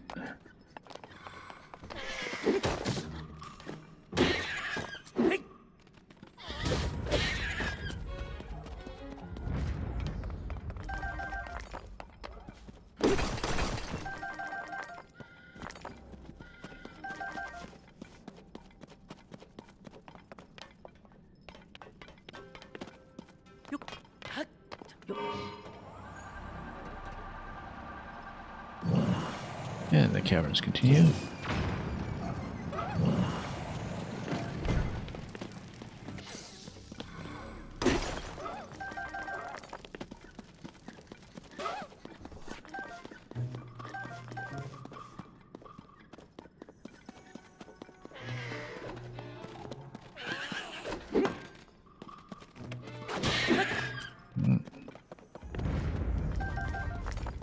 Works well enough for me.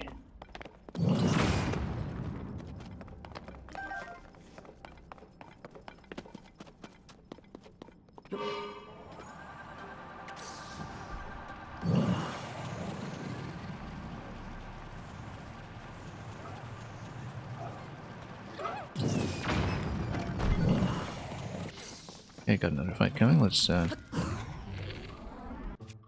of all... Yeah, it's been to run low in lightning just from everything we've been doing with it. Make a muddle butt against that guy just to have some fun.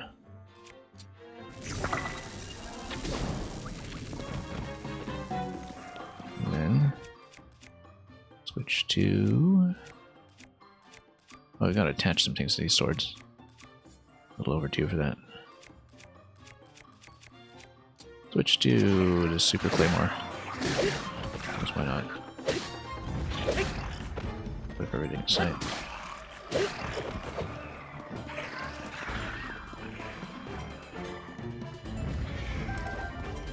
Let them get lightly toasted.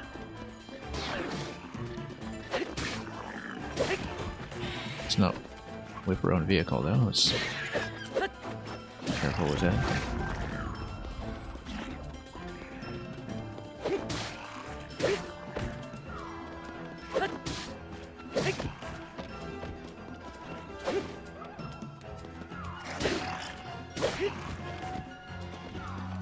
Swung the weapon just fast enough to get that done.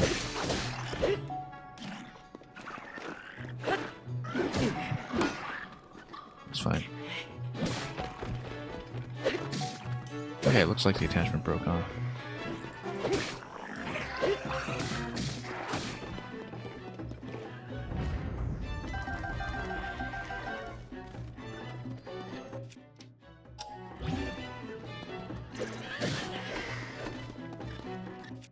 We'll fuse something onto it eventually. I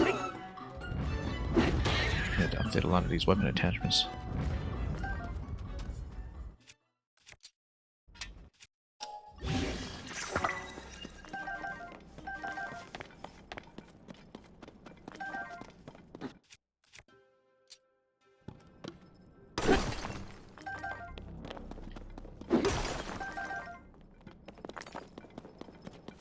And we'll keep going.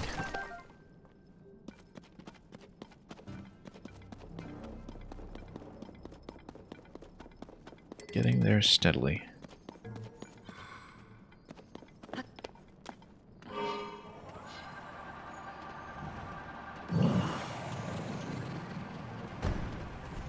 Whoops.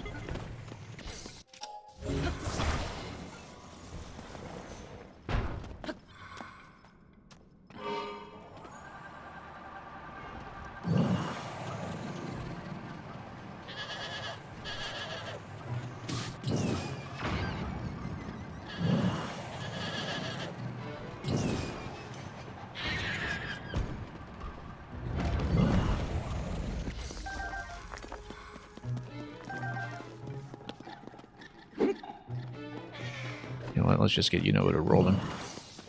Whoops.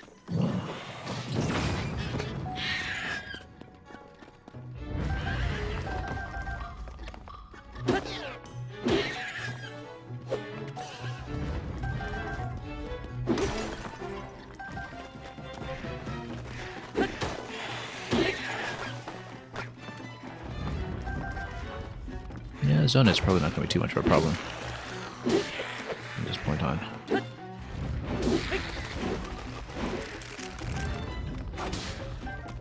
After working our way down to 0 just not long ago.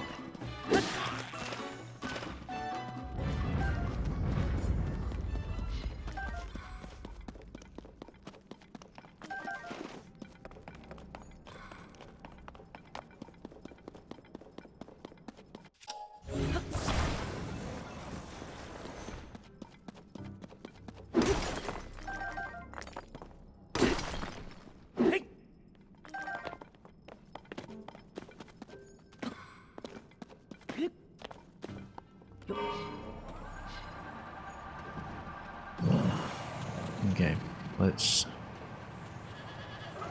head over here.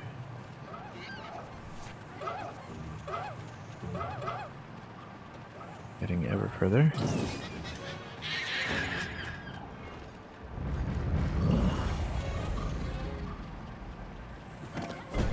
Here's mining locations. Let's stop for a moment and take in our surroundings. That's fine, we don't really mind breaking that.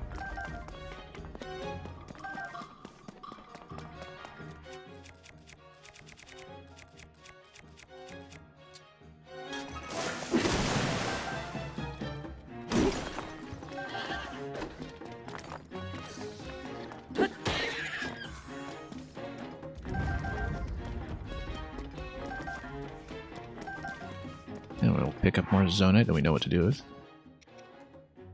Possibly get another mining weapon on, since this is durability up, that makes a certain amount of sense.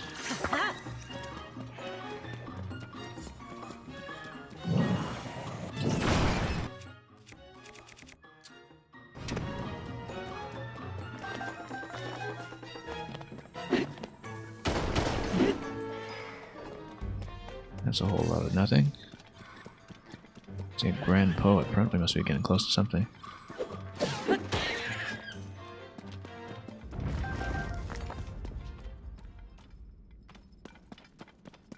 Maybe this would be something like a bargainer statue. For all we know. Anyway. Structures here. A little larger, perhaps. More to look at here. There is a light route. We're here in the center.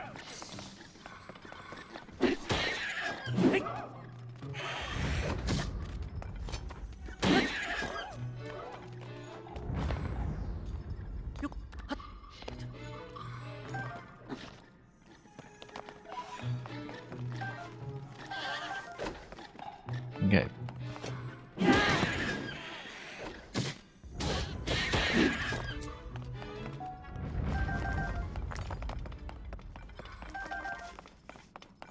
Anyway,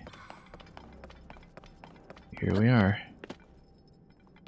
We'll see what this location is all about. I mean, we still haven't found the location's treasure chest, although, yeah, it's right there, actually, behind the Grand Poe, so we'll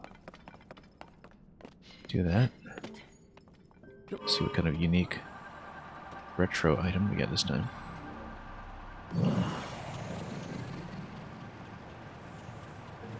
Quite a nice mining location, in fact. Might be a lot to look at here.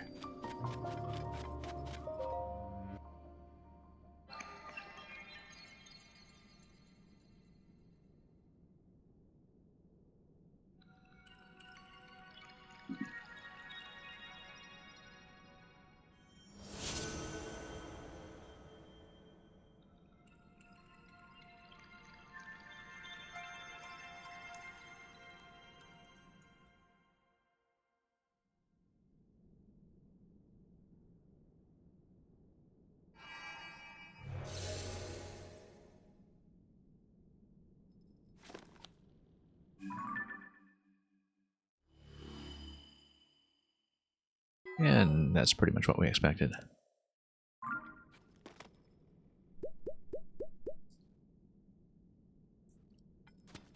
Well, let's see the item anyway. Should probably heal up at this point.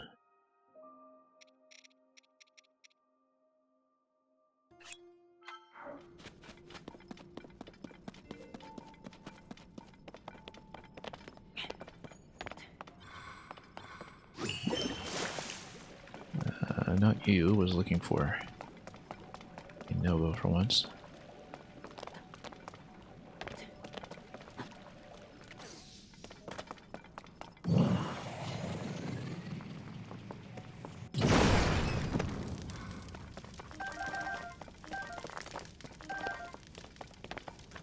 Yeah, we're not going to be broke for too long.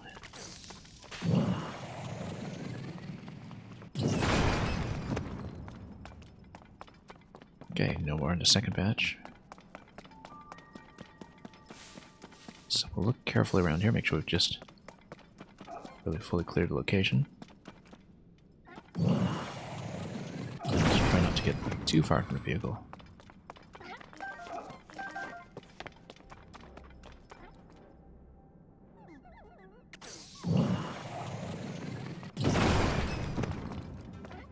Does work out for the best that we had unlocked Unova before doing any of this.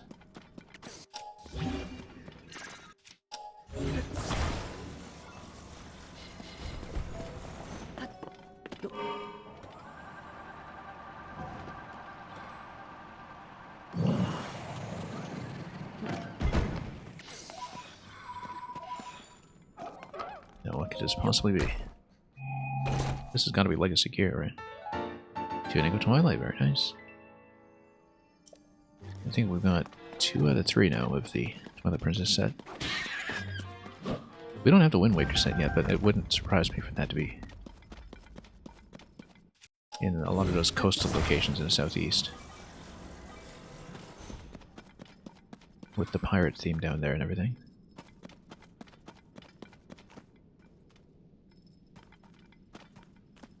Because all things being equal, if we're going to dump star fragments on upgrading something, we'll probably prioritize the Wind Waker set first.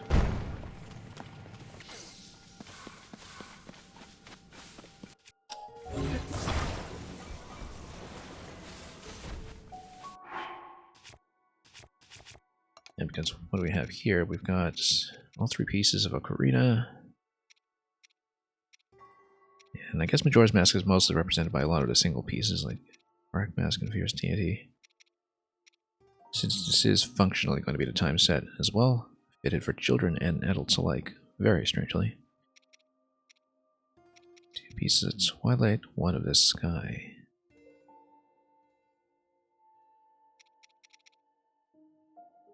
Yeah. Slightly different hairstyles and color schemes.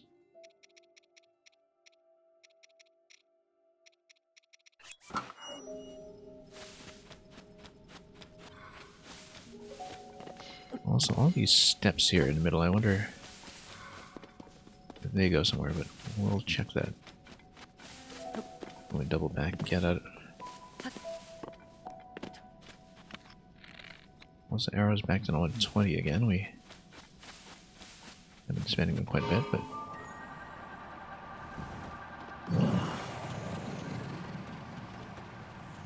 let's just see what this is. It's mostly just decorative. Whoops.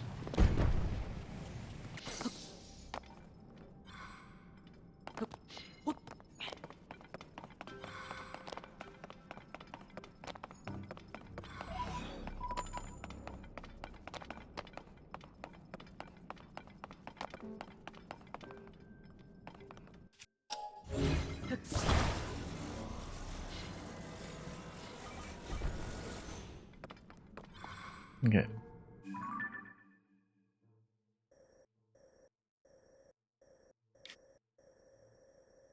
Let's get back out to mine and to the next available light route, which will be this one here that we know about and access rather readily.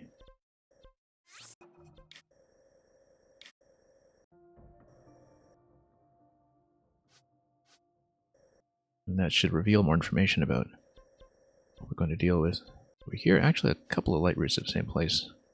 Here, I would be expecting that. As we head to whatever the equivalent of Tarry Town is, this might be interesting. Maybe it's a Coliseum, maybe it's something else.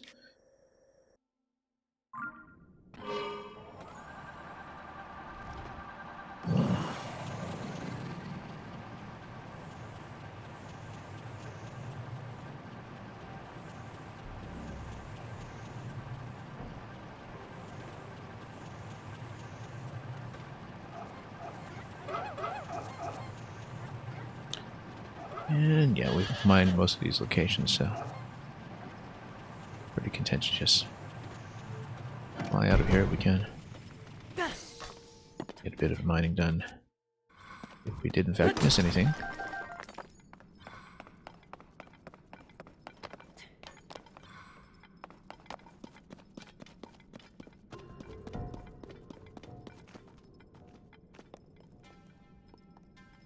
let's proceed.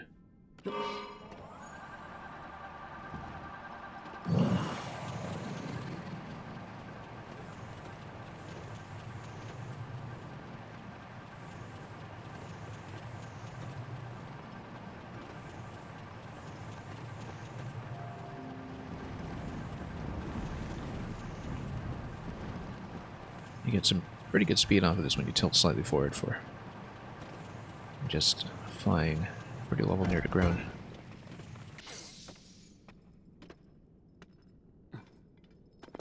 Almost like a 45-degree angle forward should be the default angle if we ever attempted a stabilizer to it to really make it traverse forward. But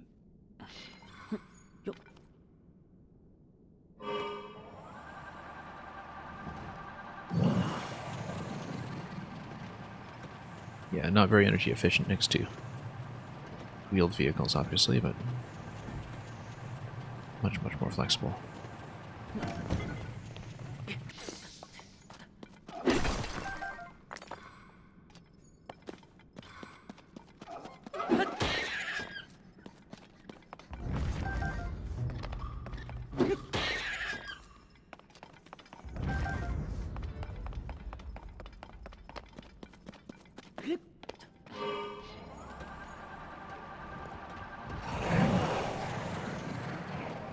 Yeah, as before, we'll just do a bit of stop and go.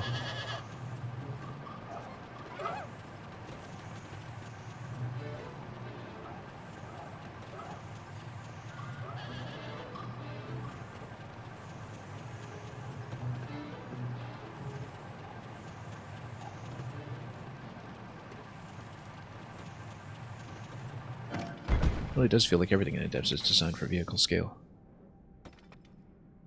And as primarily a vehicle playground, many of the systems and locations seem to play well with that idea. You know, hence all the gloom that's kind of discouraging you from going on foot, and then all of the park stations and Yiga blueprint bases. Everything kind of nudges you towards that.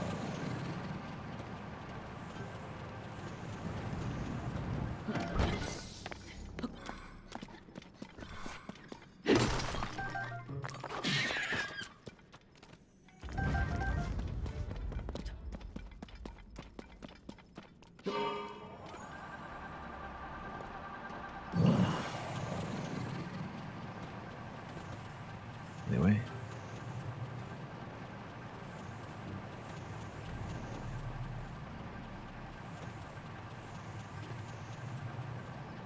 Yeah, because there's a lot here that suggests you're probably meant to take a car, but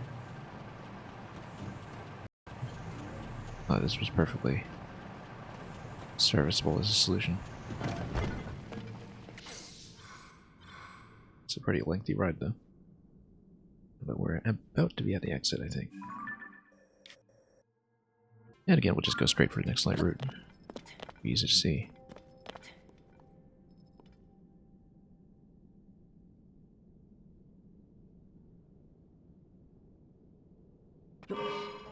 We'll be going down slope towards it a bit first, but there are several in close proximity, and so probably no problem seeing it. We'll skip this. A little more opportunities, just want to turn some more lights on right now.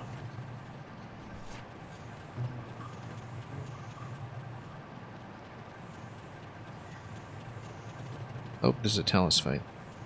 We skipped it previously, I think. Let's do it.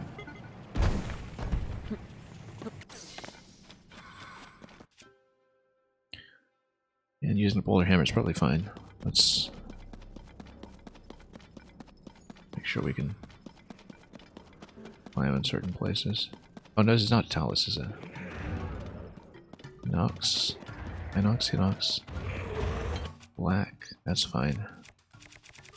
We'll go lightning and we'll drop it on its feet if we can. Oh, come on. There we go. Then what do we smack it with?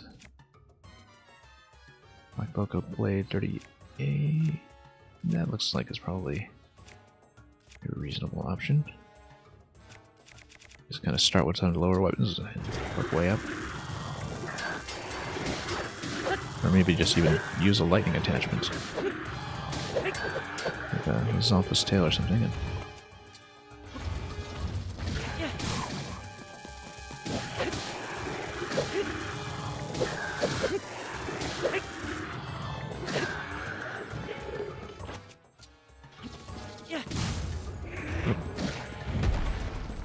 I guess he gets reach you. Or, you know, actually hit him in the eyeball the way you're supposed to.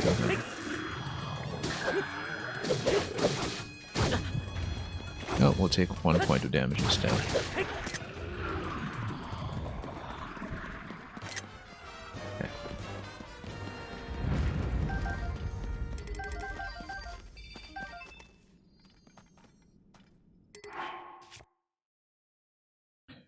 Raw broadsword. We can probably drop.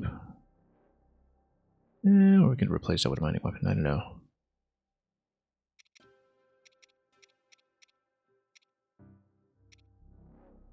Let me do a damage comparison. Yeah, it's down in damage anyway. We'll just leave it. Or we can reattach it.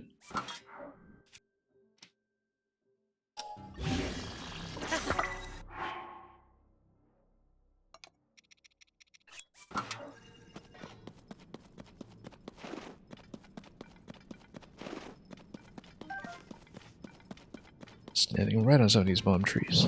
Very, very safe.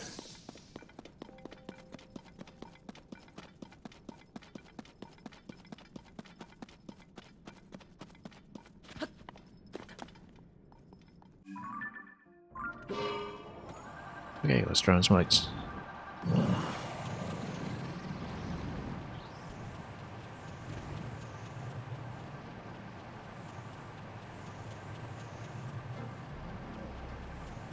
Probably rolling down this hill somewhat.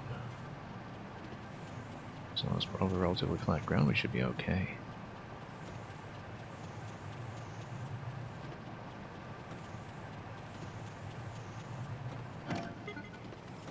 Relatively flat.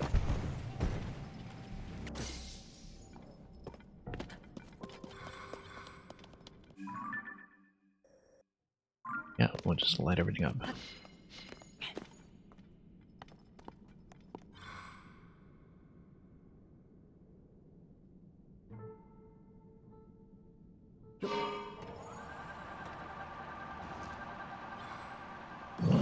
And the PO locations give me a good sense of where it's safe to land. It's mostly going to be flat going all the way to the root, so should be okay. Be just about perfect, in fact. So we'll be off by a little bit. We'll be above that location, and that's good.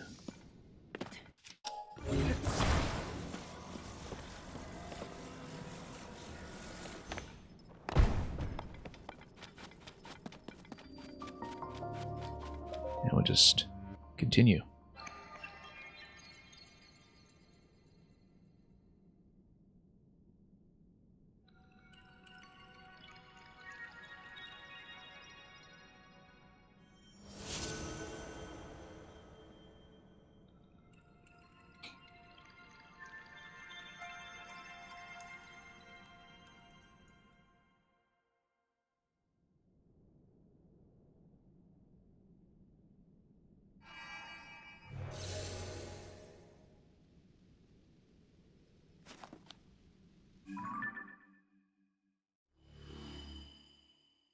Okay, that's going to show me that the location by Tingle Island is connected by bridges, which means we should probably find a southern bridge that goes over to the cluster and see if we can traverse it.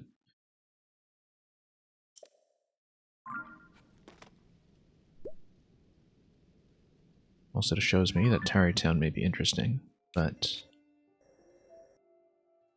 only reachable through here. That looks very much like it's going to be some kind of boss arena or something interesting. I mean, this does too. This looks like a rematch location.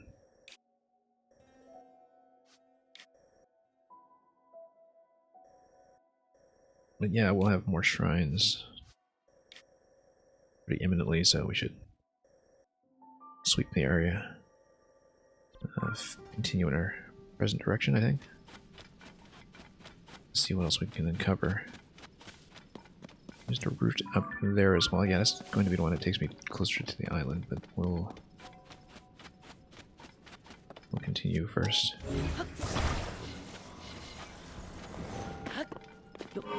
Just to light things up around Tarrytown and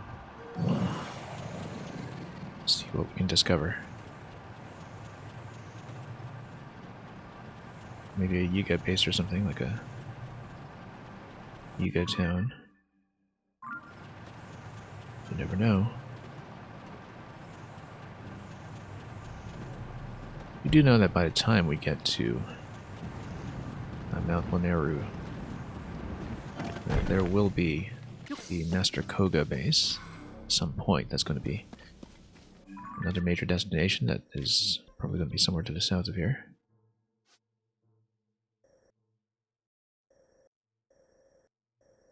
No, we're almost 3/4 of the way through. When it comes to subterranean cartography,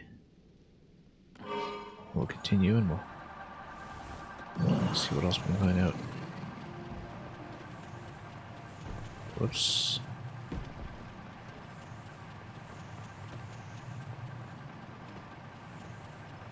Yeah, running into objects is one known liability of this design.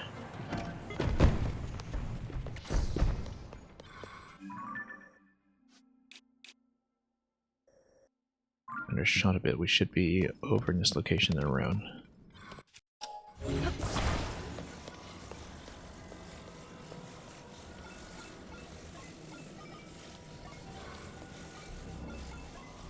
Depending on how accessible it turns out to be.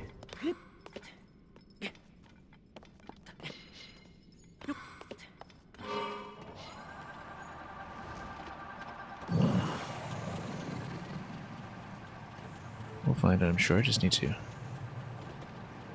around this corner until we see something.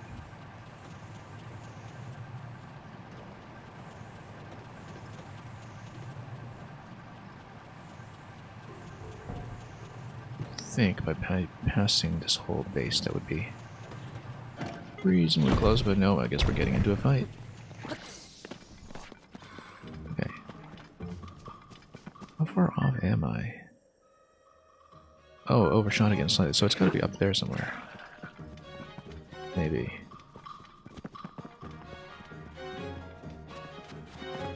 Well, let's isolate this guy first and...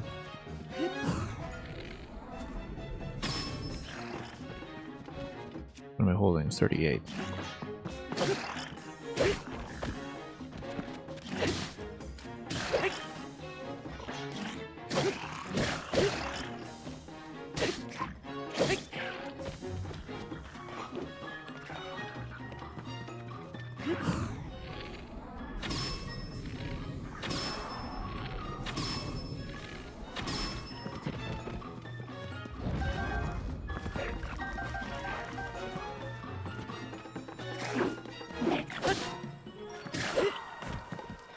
Okay. Getting there.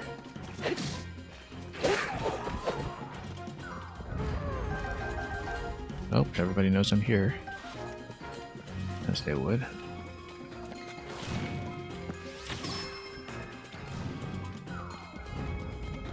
Now duel this guy slightly.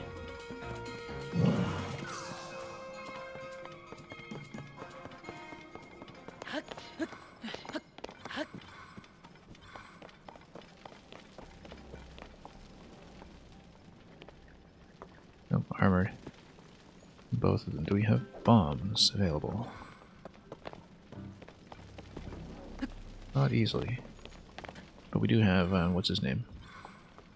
Yunobo.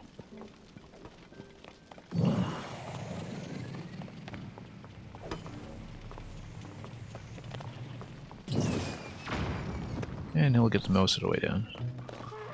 Could do slightly better, perhaps, but... Oh, we do have bombs, okay. Well, I should have seen that earlier before we... Put ourselves at great risk.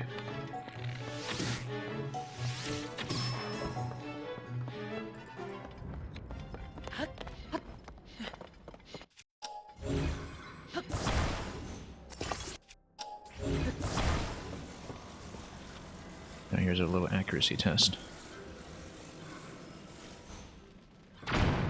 Nope. Failed the accuracy test.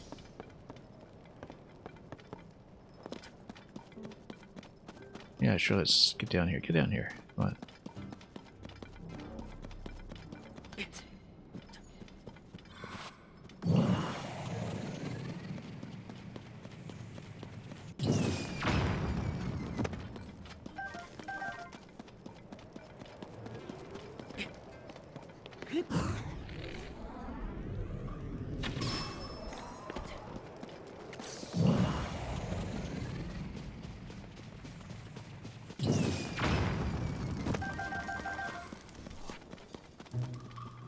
Then...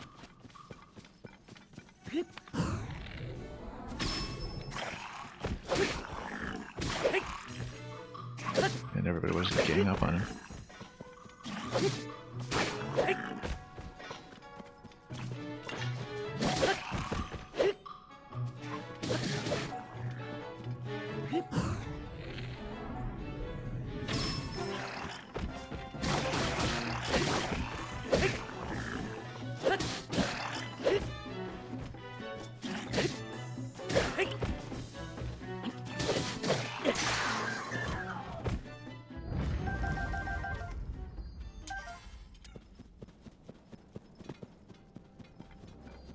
Okay, so that's done. And yeah, we should actually get some attachments on, but we'll do that later. Let's just break some rocks.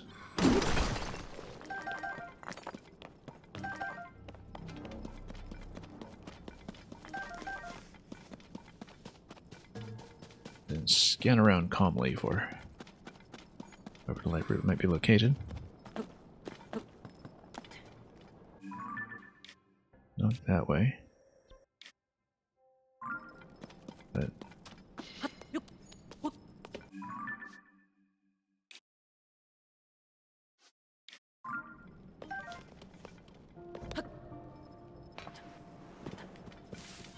we'll see.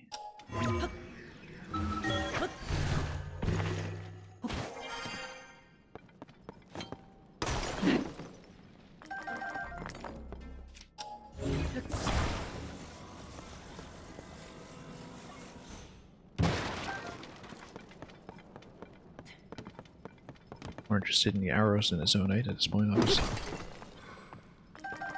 And grab everything else we can.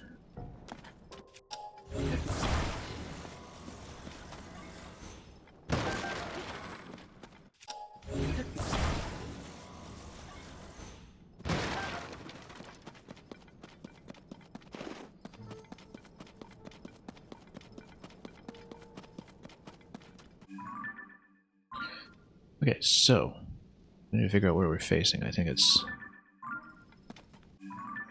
we look at the terrain. Not entirely clear. We should go up and scout as much as possible. Probably facing this way.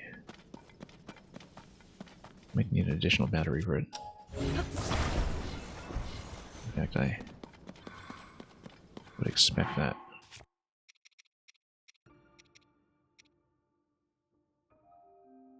Yeah, I'll put that on mining. We'll put this on something good.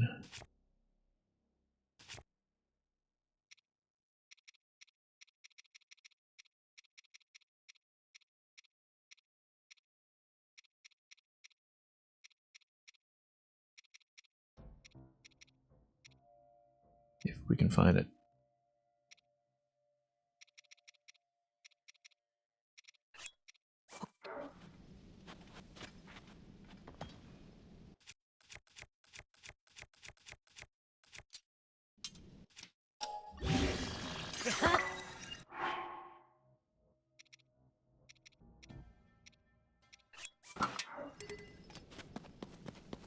Anyway, let's grab a battery.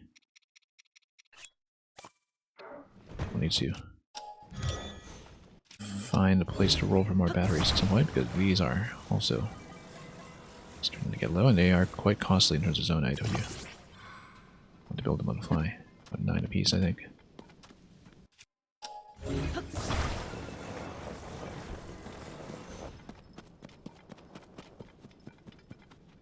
Armor shards, etc. No, we're fine.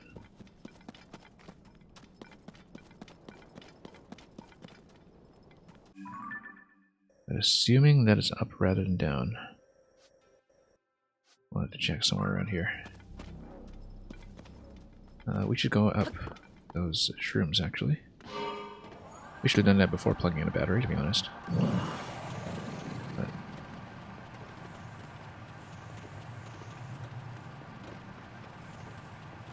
at least that does give me a clear intermediate location to send through. Yeah, it was a bit of a waste of a battery, actually. But it's at this point that we'll probably need it. Heading up this way. Unless everything is just in a cavern and fully inaccessible, but honestly don't know how this one is going to work. It looks like a pretty significant ascent. I'm gonna say we're gonna spend zonite on a double battery, since we've got plenty to work with.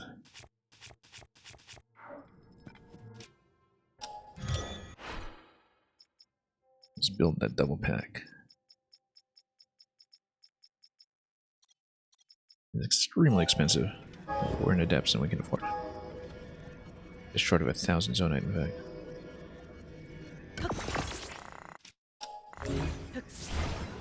Unless we don't try to accidentally attach it or something.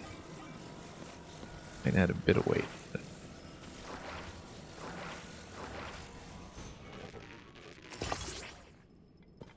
look at it bundled up like that. Okay, it's attached. Good. Okay. We want to face this way. Got to get it right. And we'll see if there is anything up there.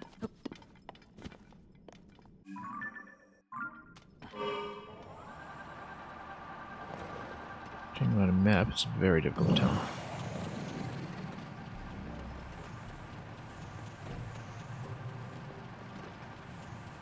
There are just enough landing points to make this look plausible.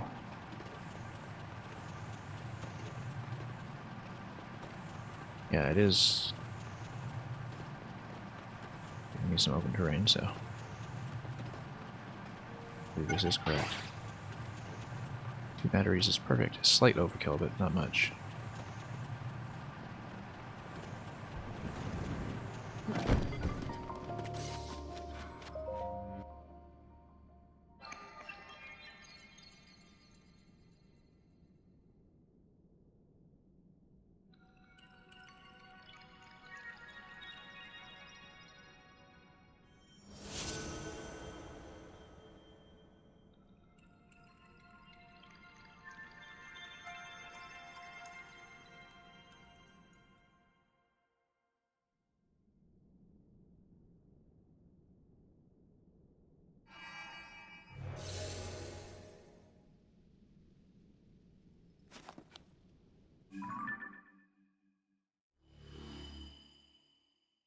Okay. Reveals a bit of information, I suppose.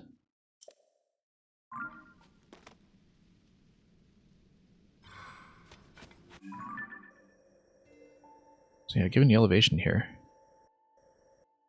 looks like we should actually stay along the cliffs here for optimal access to whatever's going on in Tarrytown. It makes sense for that to be at the next destination.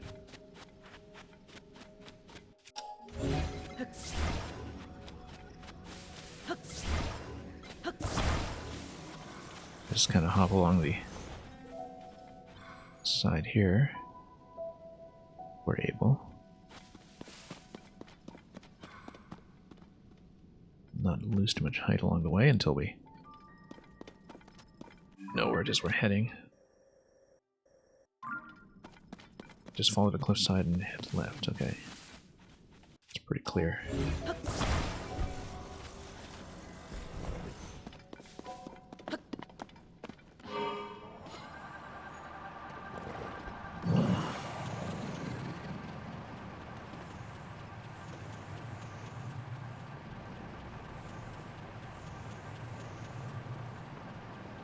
We'll just hop a little bit at a time.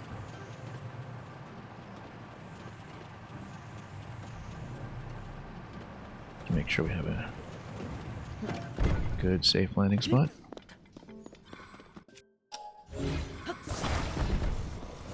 Lock it a bit and adjust. Oh, don't want to deal with these guys so much, but I suppose if you insist.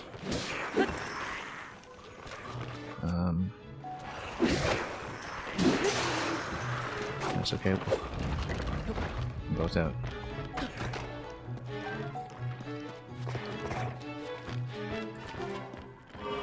Yeah, fall damage didn't get a kill there, is it? That's okay, we'll just continue.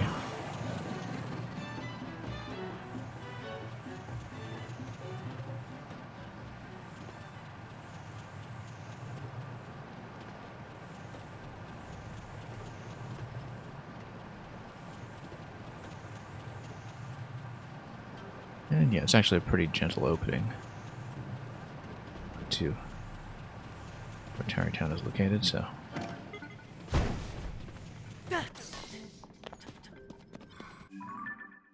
Or at least it seems that way. We'll have to hang left right away here.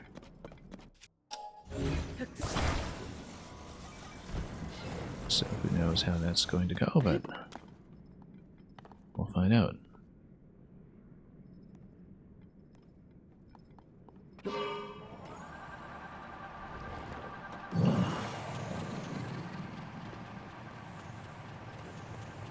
What's in here?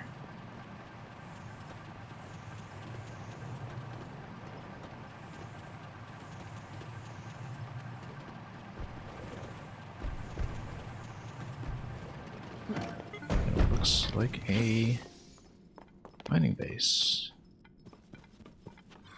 with a forge. Okay. We should probably change to the Yiga suit first, just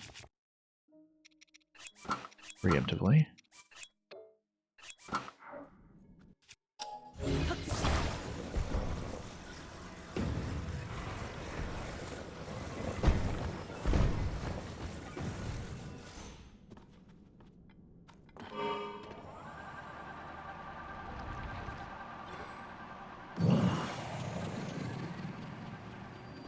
Abandoned Tarry Mine.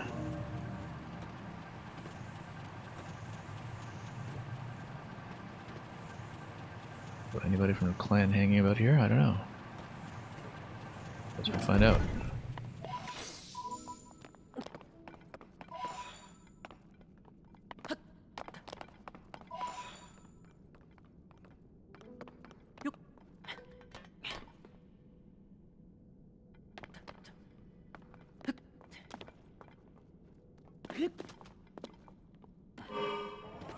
Yeah, we'll just go back here.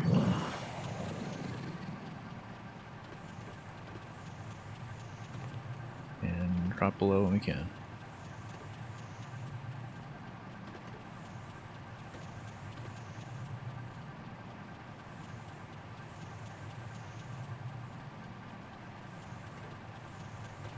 Should be somewhat safe.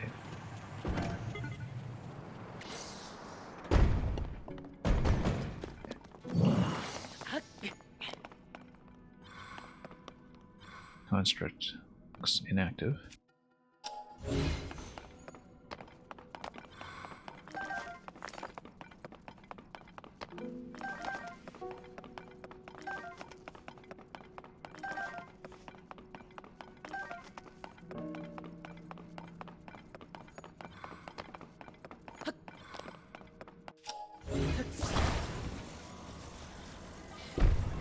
charge that I should pick up.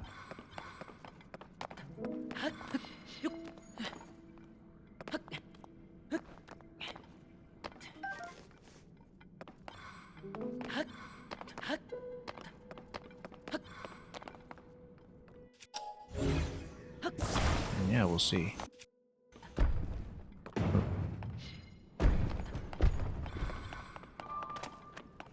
If we can activate this immediately. Yes, we can. Authorize verified. And we'll open up a shop. And we know all about Zonite.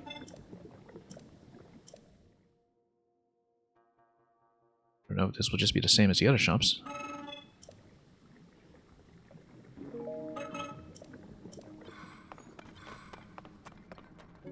We're doing so well in Zonite, we should actually just buy charges. Exchange them for more materials.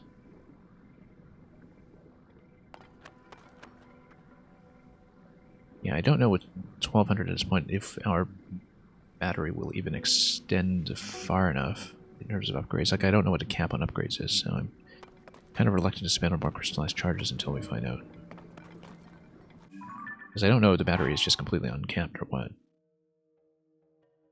Because currently we have 1200 and that's enough for 4 additional bars.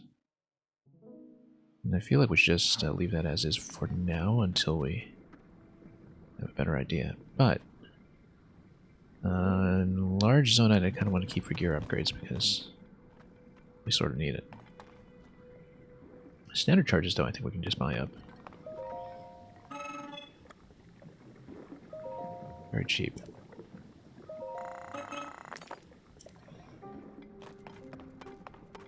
Now as a named location there probably should be something like a treasure chest here. But I don't know if that is the case.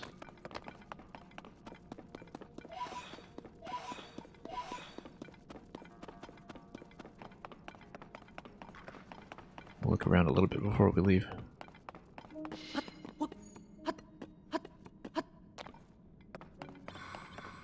Because as a general rule of thumb, it seems that named locations largely have treasure, but I don't know if that actually includes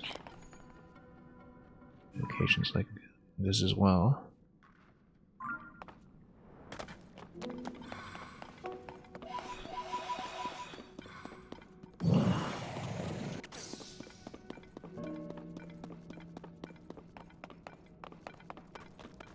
This would seem strange for there to be absolutely nothing else here. Although we haven't seen a shop location in a while, so maybe... Oh, hello, here's a bomb location. Here we are. So there is something going on. Possibly something big. Oh yeah, we could have just read that from the minimap to begin with.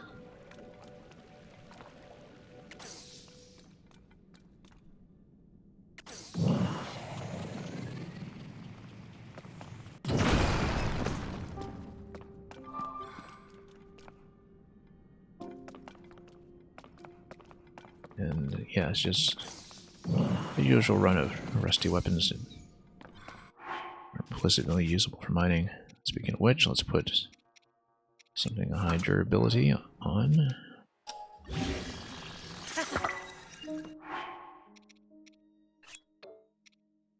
Sturdy long stick. We'll grab some of this instead. And be minutes, welcome.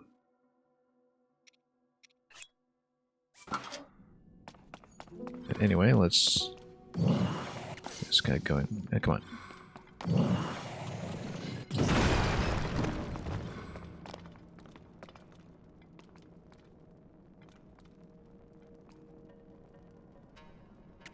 Yeah, be minutes. Hope you've been doing well and enjoying your time through this game. How goes the adventure? Very well. We've cleared 3 dungeons and over 100 shrines at this point, and I'm just exploring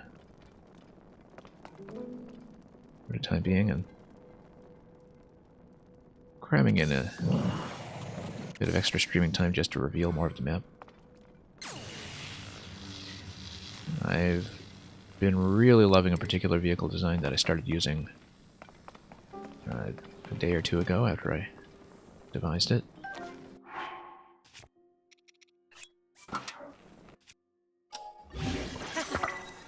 Show it. Just punch through. See if I can show it to you in a moment. If you don't mind seeing a vehicle, I don't know if that spoils you excessively or anything. Yeah, because I know I've been avoiding other people's designs, so. Let's bring it closer so it doesn't despawn. If it does. Oh, this is my little short-range hopper flyer.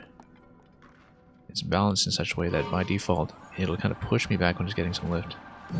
Then you can fly at short range, descend slightly, and when it expires, or if you let go of it without too much height, you can get a safe landing out of it. So basically, we've covered a lot of the map with this, and even done some dungeon content with it. It's my favorite thing that I've built in this game so far.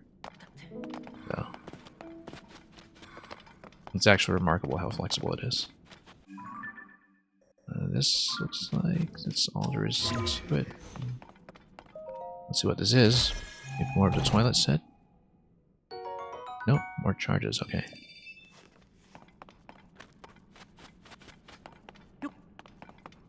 That's fine.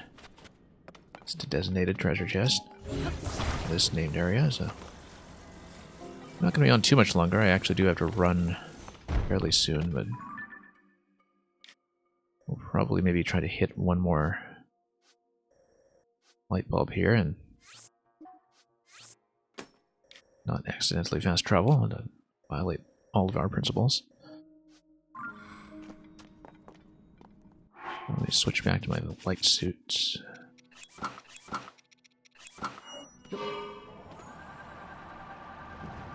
Yeah, I'm very happy with this vehicle.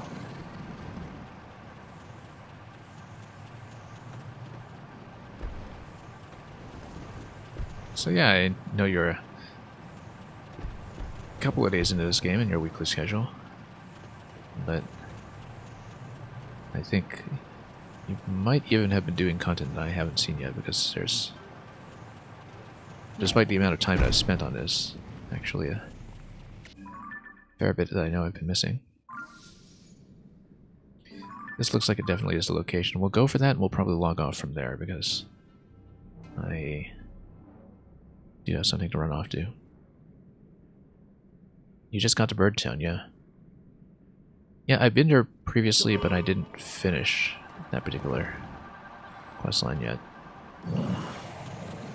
I kind of postponed it halfway. I'm able to return to it, but basically I wanted to build more vehicles, and I was completely broke at that point, so I decided to go adventuring elsewhere instead. And here we are, elsewhere instead. Yeah, it's a nice gentle landing on this vehicle as soon as the battery expires, and then we'll just continue to pilot it once charge returns. Let's move it a bit so it's not jammed.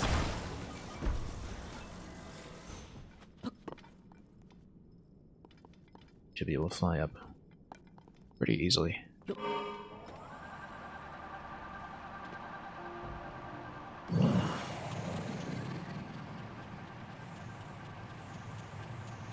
As long as we hit some intermediary landing points along the way, we're in pretty good shape.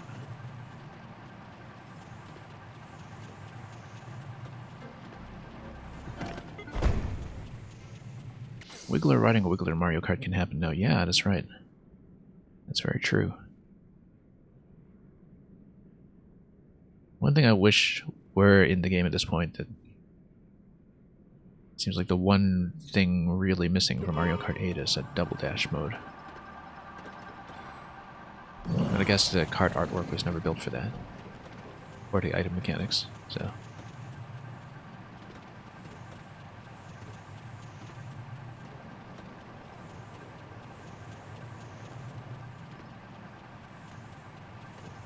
That's like the one fantastic thing about Mario Kart that's been out of it for too long. Let's get some batteries in just so I can make it up to the top.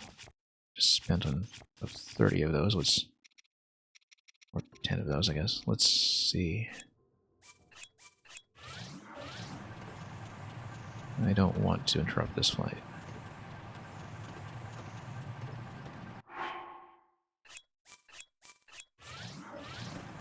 Actually, if we just came out here, we'd be fine. Oh, fans are about to expire. Tells you how long we've been on this vehicle.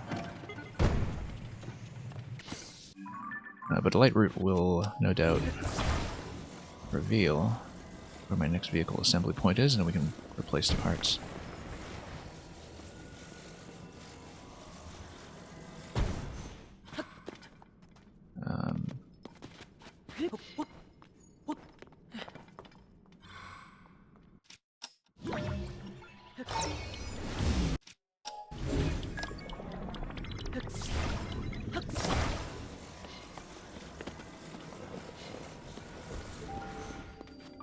Because, yeah, the fans are expiring after having ridden this vehicle for the past 2 hours or so.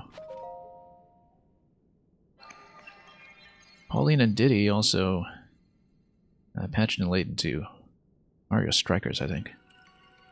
Which I actually was keeping up with until Tears of the Kingdom released. I was still playing it fairly regularly. But then I completely dropped off once Zelda came out. Although I did have Pauline running on my team there for a while.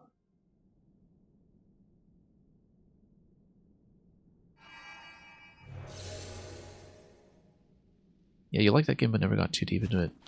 Exactly, it's one that, you know, you kind of have to enjoy the 1v1 multiplayer to get the most out of it. Okay, so we see now that the islands on the right side are not connected to the mainland, which means that we will have to attempt them by way of the chasm that we had previously discovered.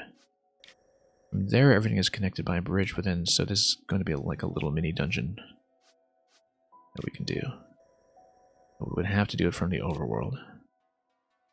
This looks like a really prominent location, probably a Yiga base, if I had to guess.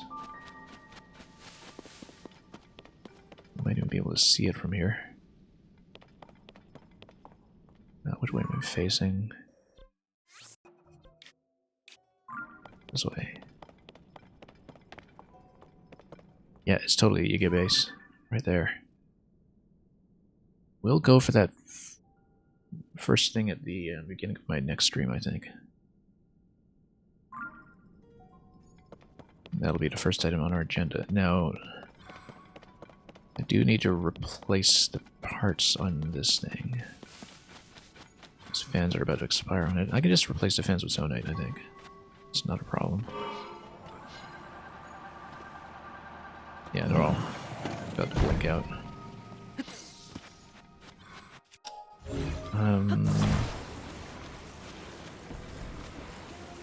We can do that now, or I can just maybe take a different vehicle down, but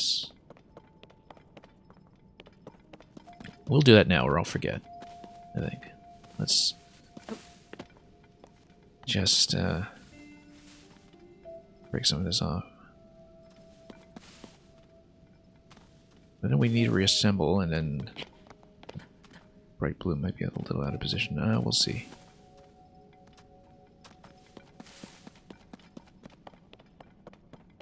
Yeah, let's actually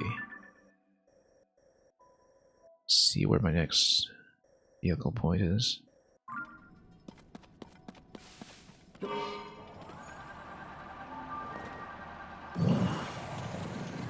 We could just break it off manually, of course, but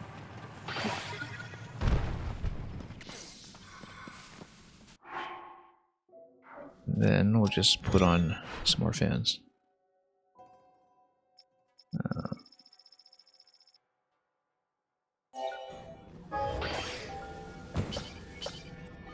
Okay, good. Yeah, the frame still has the bright blue in the correct orientation because it's in a fixed location relative to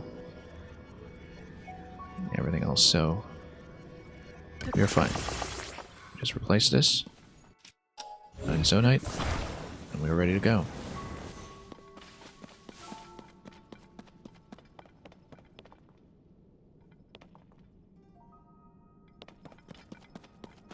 Alright, so I think this is how we'll end the stream. And just make sure we clear vantage point of our continuation.